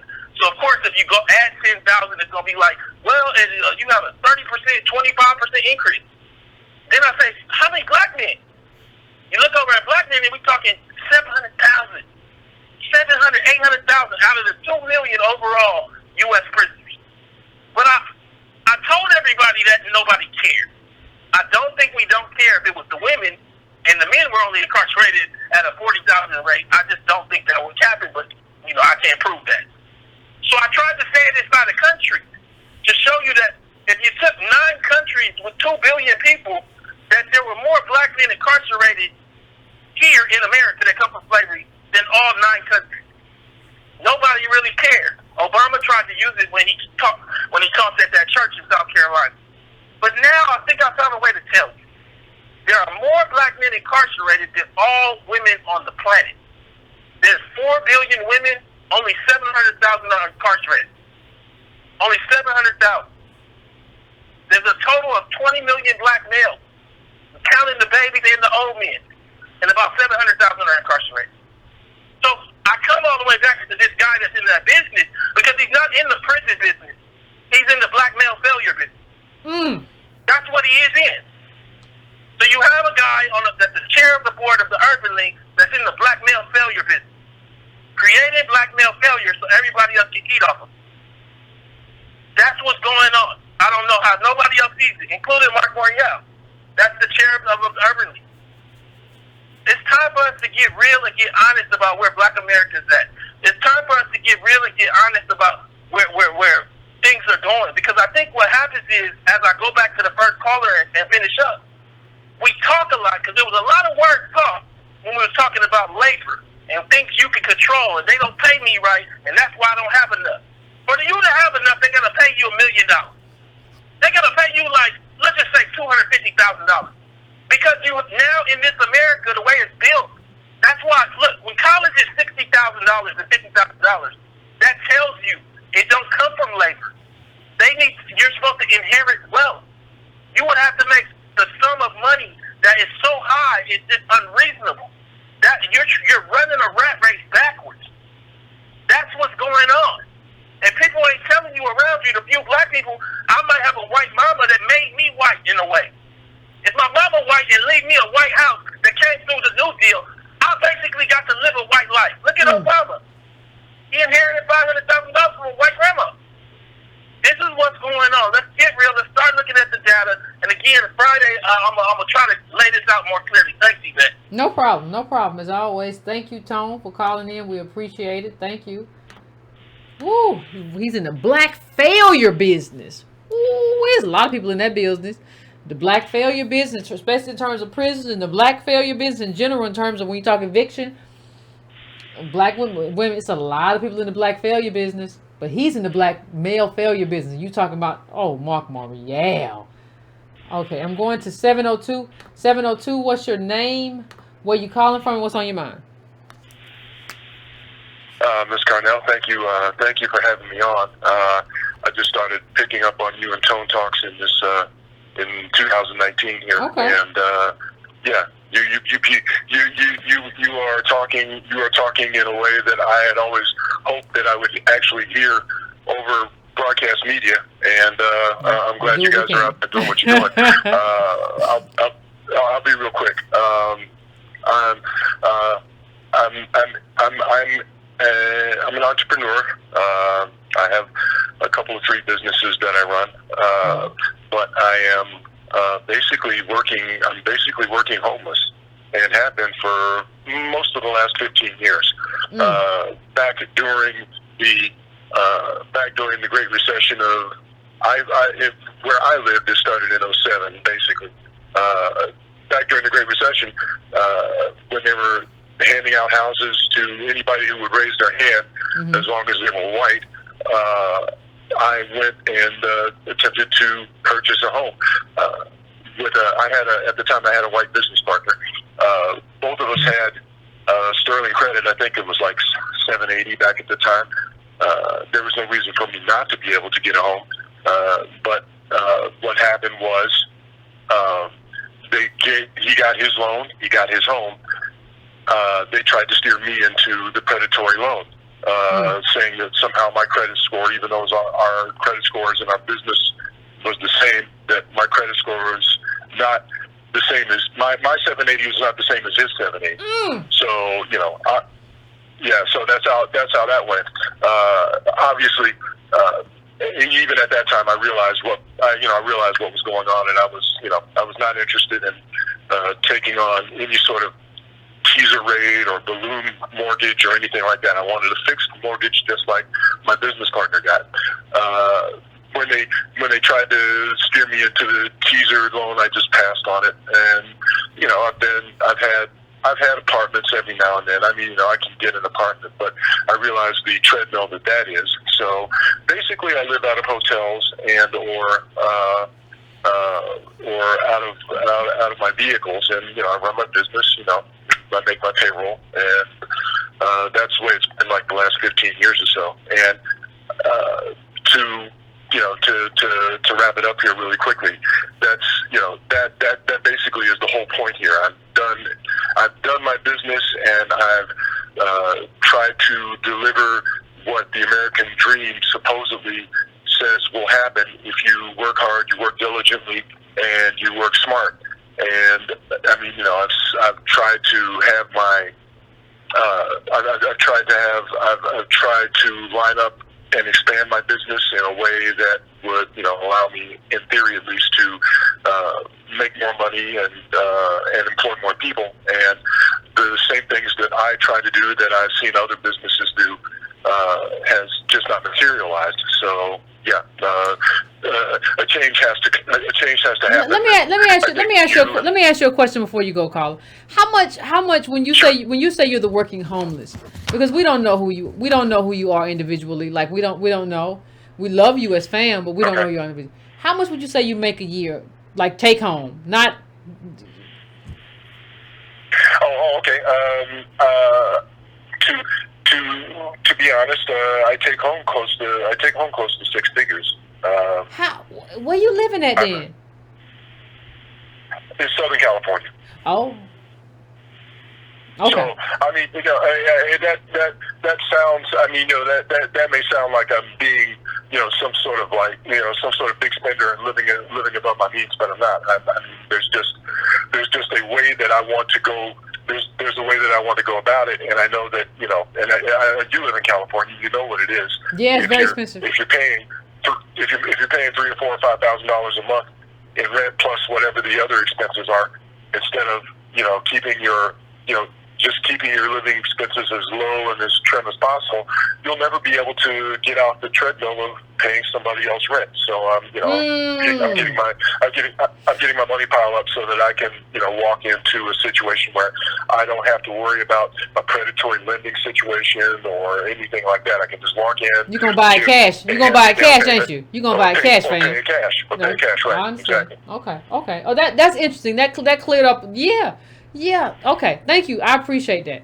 Yeah. And it's interesting how your money. See, one of the things I want to say before you go, fam. I have always tried to tell people, and people don't understand this. And that's what you kind of brought home with this right here, is that all money don't spend the same. All credit ain't the same. Your credit, your 780 wasn't the white boy 780. It ain't the same. See, people need to understand. People like, well, if you just get your credit, no, it ain't the same. It wasn't just that. Okay. He was not only approved on a conventional mortgage for that same, in the same neighborhood for the same home, but they were bending over backwards, turning backflips, trying to give him money so that he could play real estate investor and buy other homes. I mean, it was crazy. And in fact, he took on a couple of extra homes. So he was not only getting money for the house, he was getting money for rental and investment properties. And here I am looking at, this is your teaser rate, and this is what it's going to balloon to. And I tell you what, even at that time, I realized the scam that it was, and it made me want to choke somebody. Well, maybe it made me want to choke him directly in front of me, but I just realized, this is the America we live in. Yeah, I understand, fam. I want to think that was an illuminating call. And what you just, thank you, sir. What you just kind of pointed out is that I don't know if people understand this. I always talk about how America and American corporations, American government, American institutions are always picking winners and losers. What he's basically telling you is that the bank set him up to be a loser, and the bank set his white business partner up to be a winner. And that's the country we live in. And you have to change that. Like, you have to change how corporations are allowed to pick winners and losers and how they can always pick you. Like, and the government is the only thing big enough to do that. And you got to stop letting the government pick you as a loser. Like, reparations changes our position on the hierarchy, right? Spotted owl with money. It's just the way it is. Money and knowledge. We do it all. That's what it is. You can't go on this way. There's no other way that I can really say it. You can't go on like that. Like, I understand what he's doing too. I know a lot of people think he's crazy, but I totally understand. I'm not gonna be here renting with this little 6 figures, and I know how expensive it is. He could be anywhere in California. It's all this. No, I'm not doing that. I'll buy something, or I'll be here asleep. Don't bother me in my sleeping bag. Leave me be. So I'm going right now to 347. 347. What's your name? Where you calling from? What's on your mind? Hi, Yvette. I'm calling from Southern California, but I'm the veteran contingency of it. I just went through a home foreclosure. Okay. When you guys were talking about this whole situation about not getting inherited wealth, my father, when I was born in 61, was 50 years old. He went through the banking emergency crisis in 1933. He had $700 in gold. On March 9th, the banks closed. On the 12th, when the white banks reopened, the black banks didn't. My father lost his money. The government said that they would give you the way to discharge your bills and they'd pay dollar for dollar, but they never did. Anyway, the bottom line is that here I am years later, and I'm trying to get this thing taken care of. But as a veteran, what people don't realize, the undercarriage that you're under, when you join the military and you're just out of high school, you're saying, well, I'm going to avoid having to look for a job. I'm going to go get in the military. And you get your basic salary. You get $2.35 per hour as an E1. You don't make minimum wage until you reach E8. And then you make $7.55 an hour. But it takes you years to get from E1 to E8. Then when you get out, you're injured. You, at the top of the game, if you're 100% service-connected disabled like I am, you get $3,057 a month. That's not enough to survive in Southern California because you don't have 3 times the income to cover the rent. So you're looking at something that is really something that you're saying. Well, when people say thank you for your service, they don't realize how empty the words really are, because you cannot afford to keep the basic, as George Washington called it, a matter of public justice for you to have a home. And it's not something that is unfamiliar to veterans of color, because I have some statistics I'd like to share with you. 43.2% of veterans experiencing homelessness are people of color. 33.1% of that 42% are African American or American descendants of slaves. 3% of homeless veterans are Native American and Alaska natives, and 4.8% are multiracial. So even if you think that you're going to say, well, I'll just serve the country and I'll try to do something, and maybe they'll take care of you because they tell you all this junk when you're in basic training. Oh, don't worry, you'll always have a place to live because we'll take care of you when you're old, and da-da-da-da-da-da-da. But when you try to go get the services, they are basically non-existent. Now, in my case, when they started the foreclosure proceeding, the eviction process to get me out of my home, I was in for open heart surgery due to Agent Orange exposure, which they told me they weren't using when I served. But all of a sudden, I've got all the symptoms of the Vietnam era veteran. So the end result of it is that what we're seeing here is something that is happening. It's not just happening here in Southern California, because I get calls from all across the nation. And see, I'm not a slow veteran either, because after I got out of the military, I went into corporate America. I used to work for a major airline, and I got fired for being a disabled veteran. I went on to get a master's degree. I went on to get a degree, advanced degree, a doctorate in philosophy.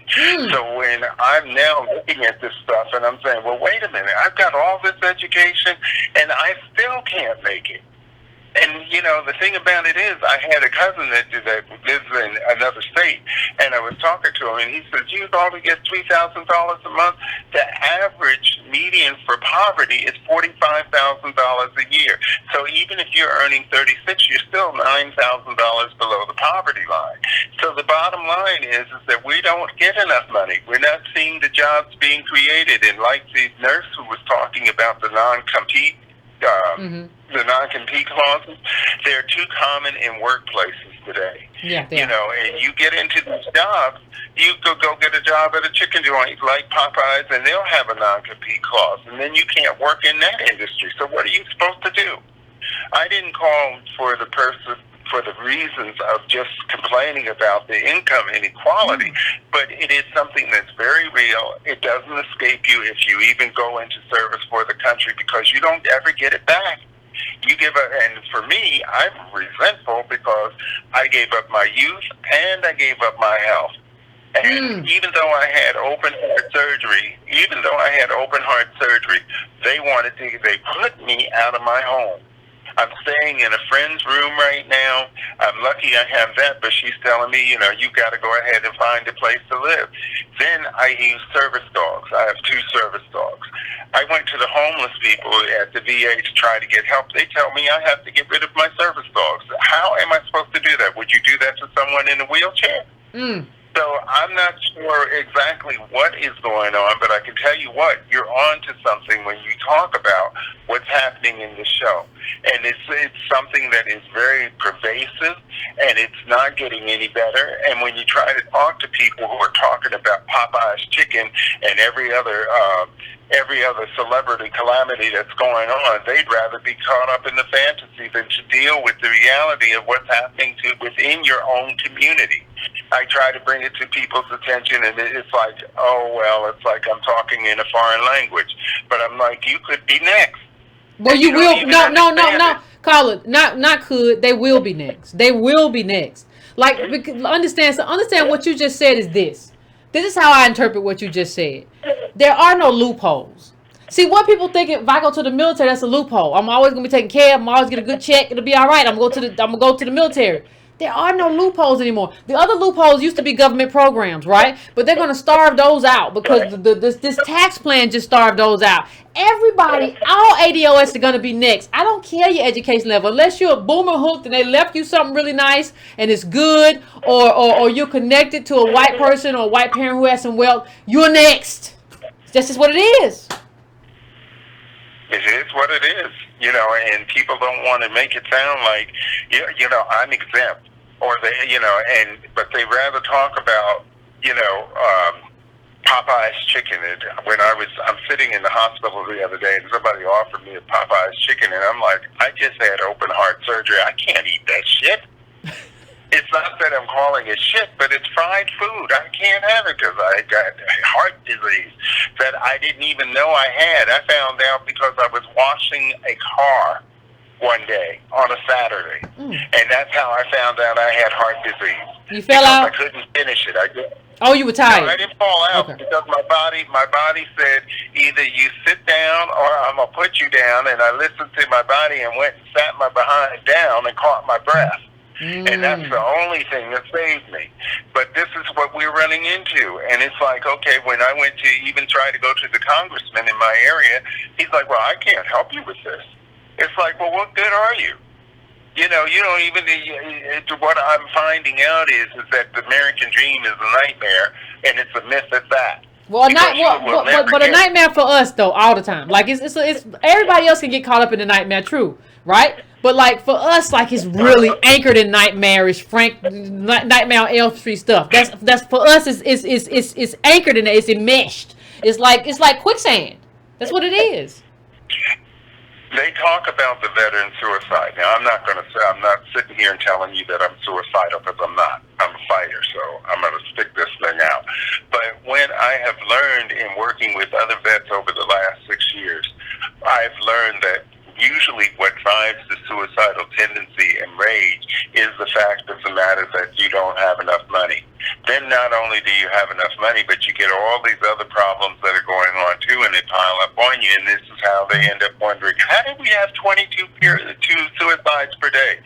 But I've come to another conclusion. I think it's intentional. I think that the VA is trying to set it up so that they can get rid of as many vets as they can. And they do this intentionally because they keep adding to the numbers with adding the youth, but they don't want to take care of you once your service is done. You know, and it's really, really to the point that it's sickening, because if I see the young people that are trying to join the military, I tell them about the pay inequity, that if you're going in as an E1 for the hours that you put in, and 168 hours in 1 week, that's how many hours are in a week, you're on call for 161 of those hours. The contract only says they have to give you 1 hour for sleep. So therefore, you should be compensated at the rate of policemen and firemen for most major cities, but they don't do that. They pay them $2.35 a week, because once you divide break the salary down into quarters and then divide that by 168 hours, you get the true wages of what you're earning. And that's why I tell people, you don't understand. There is no exemption. There's no way out. And then we have bills in Congress, no free rent for freeloaders and all of this stuff, and then people don't realize, but we're out here discussing chicken sandwiches.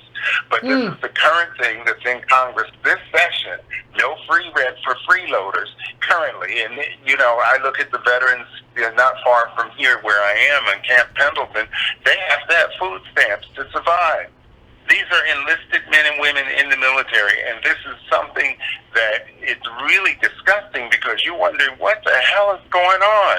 This is supposed to be an honorable way that you can make a living. It's supposed to be able to take care of yourself, but they don't provide that. You can't ever get the wages. That's right. You hit it. So, I appreciate your call, fam, because you hit it on the head. There are no loopholes. Like, this is life. And the one thing that I have got life in America. Well, I'm not going to take any more of your time, but I just wanted to make sure I got in here tonight to share these facts, because I love the work that you're doing. Thank you. You helped me to do the work for the Veterans Committee, for the Veterans community, because I have a Veterans webpage where I do the news, and I often share your articles, especially when it comes to our issues, because, see, one of the things that I have on my page, and it's front and center, is Crispus Attucks, because he was the first one to fall in defense of this nation. He was the first veteran. So I go all the way back to the first veteran to talk about issues that I find that affect us today. And whether it's his issues, or right after World War II, the blue paper discharges that were given to black and gay veterans, and so that you couldn't achieve the American dream. It's no way out. There is no way out. It is truly a nightmare. And that's all I had to share with you. Well, I want to thank. I hope that you don't mind me. I want to thank you, fam, and you know, hang in there, fam. Like, I know I don't necessarily, you know, need to say or whatever, but I just want to kind of say, you just hang in there, because it's wild. So, you know, there's not a lot I can say, but he's right. There's not an escape hatch. There are no escape hatches. That's the story that America tells, right? Is that, you know, you do this thing right here, just do this thing right here, and like, you're gonna be okay. Like, you just didn't do it right, right? Like, you just didn't do it right. You got to do this thing over here, and you'll be all right. And what's happening is that it's not all right. It's not going to be all right the way it's going. What you going to do? You're going to barbecue and mildew. And so you've heard this. Understand, this is not just me talking. Like, when people call in, they're not giving you data, they're giving you life. So you have on one hand the aggregation of things. You have on the other hand people telling you what that experience is like. You have on the other hand people who are going to try to basically use civil rights to make a bunch of money and put their kids through college when that's supposed to be inheritance. But you're gonna use the civil rights to kind of cut around that and through that to do your thing. That's what you're doing. See, all of this is wrong. And it takes a collective though to make it right. So, I'm going to the next call. I'm lightning round, people. We had 2 hours and 5 minutes. 407, what's going on? You there, 407? Serena, can you hear me? I can hear you fine. All right, so it's lightning round. So I'm just going to give you guys a little bit behind the scenes of my industry. So as you know, I am in the mortgage industry. I buy mortgages for a living. And on the surface, what you'll see is like Ben Carson, right? And he's trying to gut programs from HUD, and he's trying to get rid of all the things that we know specifically benefit ADOS when it comes to home ownership or housing or anything like that. But what you guys don't see is behind the scenes in what happens with these loans that HUD owns or has oversight over. And basically what happens is when those loans go bad, when they default, they actually get sold off. And that's why foreclosures have really gone down, is because they decided, okay, we're just going to sell the loans. Now I want to expose you some hypocrisy here, because the census numbers just came out, and ADOS or blacks in general, right, because there's some immigrants in there too, now have 40.6% home ownership rate, which is the lowest it's been. The only thing lower is 1950s. So we're not back past 1968, where the Fair Housing Act was passed. Hispanics right now, though, have 46.6% home ownership rate, and it's growing. And one of the reasons it's growing is because of little teeny tiny nonprofit organizations like are being sold loans by HUD to advocate homeownership for Latinos. So basically, HUD said, hey, we got $29 million in loans, and this just happened last quarter, and they sold it to a company called Hogar Hispanic, which is an advocate group for Latino homeownership. They sold it to all those loans to them for 51 cents on the dollar. So what happens is they're buying them for 50 cents, and they're turning around and creating specifically Latino homeowners. So you have a huge amount of hypocrisy, because if anybody said, hey, I'm going to get these loans and I'm only going to make homeownership for ADOS, they'd be pissed. So I'm just letting you guys know that there's advocacy behind the scenes for Hispanics to really kind of replace ADOS in this country. And they're only 3 points away from the highest homeownership rate that blacks ever had, which is 49%. So that's lightning round. I'm done. Thank you, Zarita. I appreciate that. Oh, yeah. Everybody know how to advocate itself for us. And then we let people tell us we wrong. And we go in there and we advocate for ourselves. We say, we just want ADOS. Oh, my God, you're so divisive. What's wrong with you? Don't you know we do more together? We're like a fist or something, like fingers, like Booker T. No, that's not how your specific advocacy works. No, just no. It has to be group centered, based on lineage. None of that stuff y'all talking about. Lightning round. Let's keep it moving fast, quick, in a hurry. 240, I'm coming to you. What's going on? What's on your mind? Sister Yvette, what's going on? This is Roz from the DMV. What's going on, Roz? What's going on with you? I know it's lightning round, so I'm going to hurry this up. Okay. We were talking on the ADOS DMV conference call on Tuesday about this same topic. I don't know. Great minds think alike, right? One of the things we were talking about is we might have to take things back to how they were some decades ago with us. I know when my family had moved to the DMV area from the South, one of the things they did, they had one elder who was purchasing her house, and we had relatives that moved into the home, and they were paying her rent and help with mortgage and things like that, and finding jobs. When they were able to stabilize themselves, they moved out, and another couple or another family moved in. And that's one of the things that we're having to go back to. I mean, everybody wants their own apartment or house. But see, let me hold on, Roz. Let me interrupt you. I'm gonna push back on this. That's basically, what you're describing is a poverty network. What I'm saying is this. Yeah. Yep. The problem is, though, the people who built this country with free labor shouldn't have to live in poverty networks. See, what Zarina just described is the elevation of one group in terms of them getting all the loans. So we're going to fall below that group and live like people from the third world who just got here because the government is doing that to us. It would be more effective to just take on the government and take on our own institutions to get our due. Like, we're going to fall below everybody. Now, I'm not saying that, like, right now, you like the caller who just called from the military, he's got to live with his friend right now. He don't have no choice. But, like, in terms of what we advocate for, listen, y'all gotta, these people keep trying to make us live a third world life and put us on the bottom. No, and I'm done with this stuff. Well, we can all be on top. No, we can't. I'm gonna throw you on the bottom. You gonna live there. You go down the bottom and you live in the gutter in the trail. I'm tired of the gutter. We've been doing the gutter living for 400. I'm tired of it. And we deserve better. We built this country with free labor, and then we have 400 years of accrued oppression and disadvantage. When are we going to stop? When are we going to say, no, this is where we park? This is where we park. So let me say one thing, and I'm going to let you finish up. Okay. Somebody said this in the comments a long time ago, and I think it's true. Somebody said Yvette is either preaching our resurrection or our obituary. I think that's true. Either we're going to collectively come up and out of this, or we're finished. I don't think there's a middle ground. I don't see a middle ground. None at all. And I'm going to let you finish up. I'm sorry, Roz. I'm going to let you finish up. No problem. I was going to say, too, is what we need to be doing is we need to be our own ADOS advocacy group.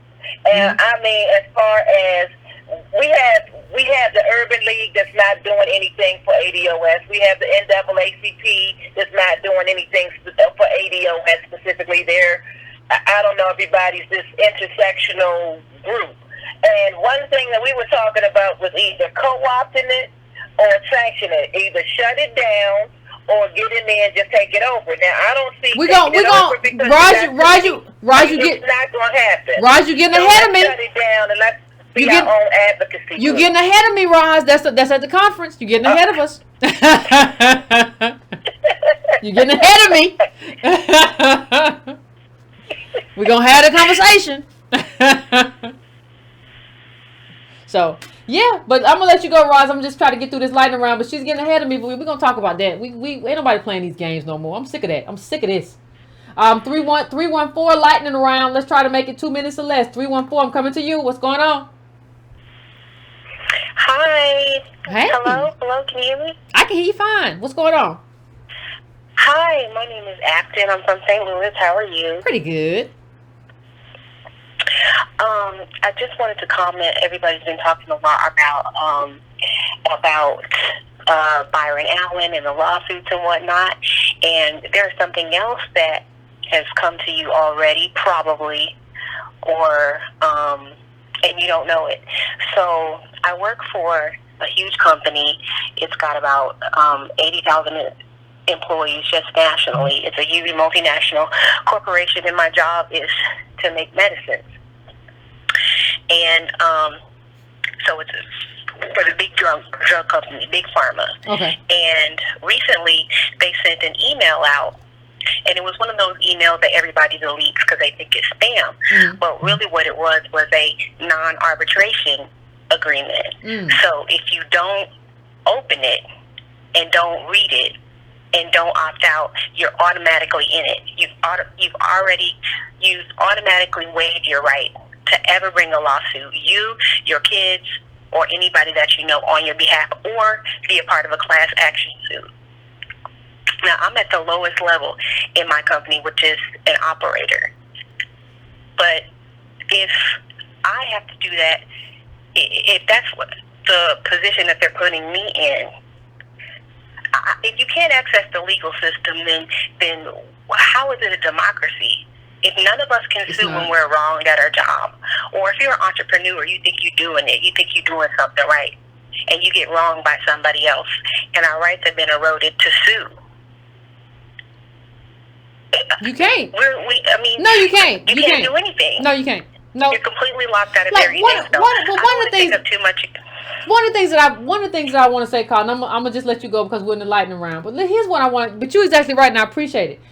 One of the things I want to say, if Byron Allen can't do it, like he did all the right things and behaved the right way and was clean cut and the great. If he can't do it, and he's a billionaire and he can't do it, like what makes you think it's gonna work for anybody else?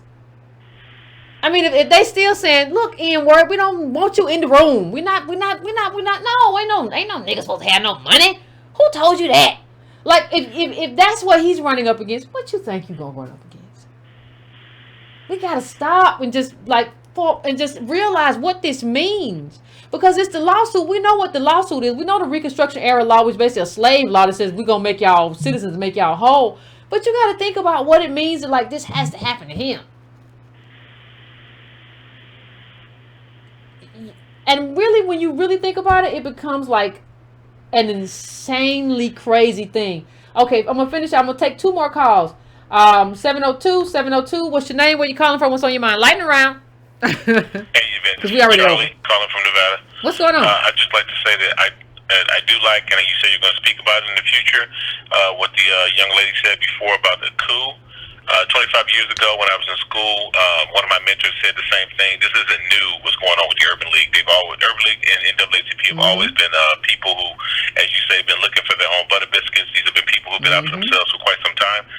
He mentioned it then, 25 years ago when I was in school, he was disgusted with what they were doing. The spectacle of it and the self-servingness of those organizations for these people who were basically running interference for white supremacists. And he said the only solution would be to engage in a quiet coup, going in there and doing an insurgency of those organizations, taking them over from the ground up, which is quite possible because they're not sufficiently equipped to handle something like that if it were organized correctly. Oh, I know, friend. Stepped into it and just took it over. They have the resources, they have the network. Those are tools that can be used, should be used for us, and the only way to utilize that would be to take them over through a quiet coup. Well, we're going to have a conversation at the conference, and that part will not be televised. So. I know. That's right. I appreciate it. All right, that's all I had to say. I appreciate it, Fab. Thank you. Yep. I appreciate you. I appreciate you calling in. I'm going to take, I'm going now to 773. You got 2 minutes. 773, what's going on? Hey, Yvette, this Carl from Chicago again. What's going on, Carl? What's up? What's on your mind?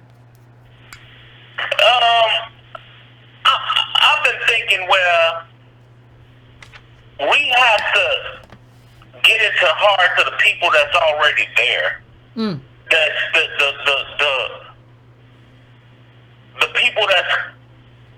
Okay, let me start over because I'm putting the cart before the horse.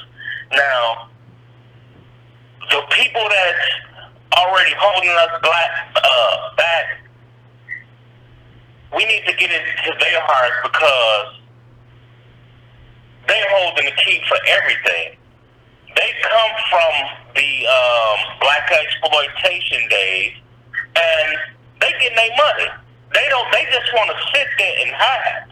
We need them to kind of, you know what? Let's turn the key. Let's turn the page. Let's do something. And I like how the lady said, because it was a lot. Because when I ride through the neighborhoods, I see a lot of Hispanics that normally it's like all black. And you ride down the street, you're like, oh, okay. You see it one day, then you see it again, like, oh, okay. And the blacks that's in that position don't say nothing. They just let it ride. Yeah. And we need them to or put a spark in them. You know what? It's like, you know what? Let's stop this. Yeah, I hear you, Carla. I hear you, Carla. I think you're right though. But here's what I gotta let you go because I'm gonna go to one last caller. I think we are the spark in them. That's the only thing I changed. I don't think we put a spark in them. I think that they're complacent. You don't move. You live in a $1 million house or whatever. You chilling, you relaxing. Ain't nobody ever been at you. Like I think we are that spark. Like I think you let them know, like, hey, like you don't own this organization. The people own this organization, and you are not the people. And we will take you over and we will take this whole space from you. Right? And I think that's how you do it. And, you know, like I said, we'll discuss at the conference. My last call, 757. 757, what's going on? What's up, Yvette Carnell? Not too much, Otis. What's the deal? All right, I'm going to keep it fast and quick. You covered a lot in there, but I'm going to tell you something. I've changed up a little bit watching you. I'm no longer telling people be worthy warriors. I'm going to tell you what's coming up next. I told you we're supposed to correlate, evaluate, eliminate.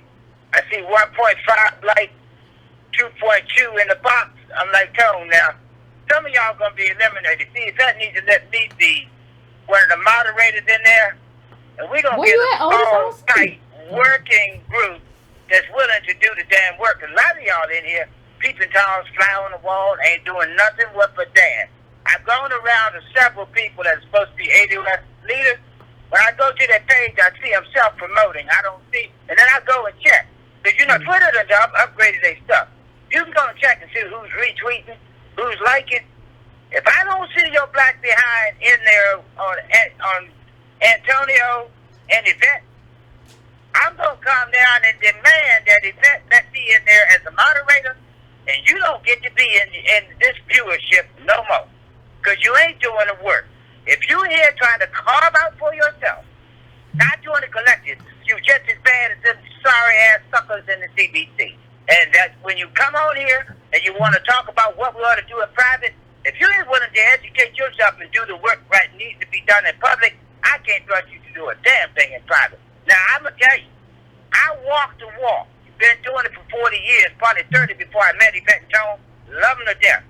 Got some things I wish they'd done the way I wanted to do it, because a lot of y'all wouldn't be here. You'd be eliminated. But your family members would be here because you'd be running back talking about that old sucker that kicked your ass out. You either going to do the work when you show up here, or you need to be gone. We don't need you. We don't need you. You're baggage. And I think you're here trying to be saboteurs, to be honest with you, because I tracked a lot of y'all over the last 2.5 weeks since I went on my rant. A whole lot of you suckers that are over there in that chat that don't realize I can plug in and go and look at your YouTube connection and find out you've done a damn thing in 18 months. I'm going to tell you right now, better get it together, get gone. Much love to you, sister. Much love, Otis. We're going to do the work. Woo. We're going to spread out and get this damn job done. Woo. But we don't need all this baggage. See, a nimble army can't move fast when you got a whole bunch of baggage. Yeah, you gotta move on the balls of your feet. You can't be moving like this or flat-footed, making me flat-footed. Thank you, Otis, as always. You know, we always appreciate your calls. I appreciate it. Fam, we went over tonight. Y'all got to get to bed. It's midnight. Please finish your libation. Do whatever you got to do. Please hit that like button like Otis said. That don't cost you no money. Cost you nothing to hit the like button. You can go to donatebrown.com or patreon.com/Wycon if you want to donate. But hitting that like button costs you nothing. Hitting that bell to get notifications if you don't cost you nothing. Go and subscribe to Brown. Subscribe TOBrown.com costs you nothing. If you're not getting a newsletter and you subscribe through the little place in the through the little description area in my videos, please send me an email at editor@breakingbrown.com. In the subject line, please put newsletter in all caps so I can orient myself and prioritize and triage my inbox. I would appreciate it. Fam, it is time to get to bed. Finish your libations. Do what you got to do. We are finished for this evening. Nice chat. And we will be back next time for the show, fam. But we got a lot to do. It's a lot of work to do. And let me just say this. It's not enough of us doing it. That's part of the problem. There's no reason for this. It's ridiculous. So I appreciate y'all though for coming through, showing up. But we gotta get busy on recruitment or something. But till next time, fam, get some rest. Take it easy. Think about everything that was said here, and we'll talk next time. All right, fam.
Bye.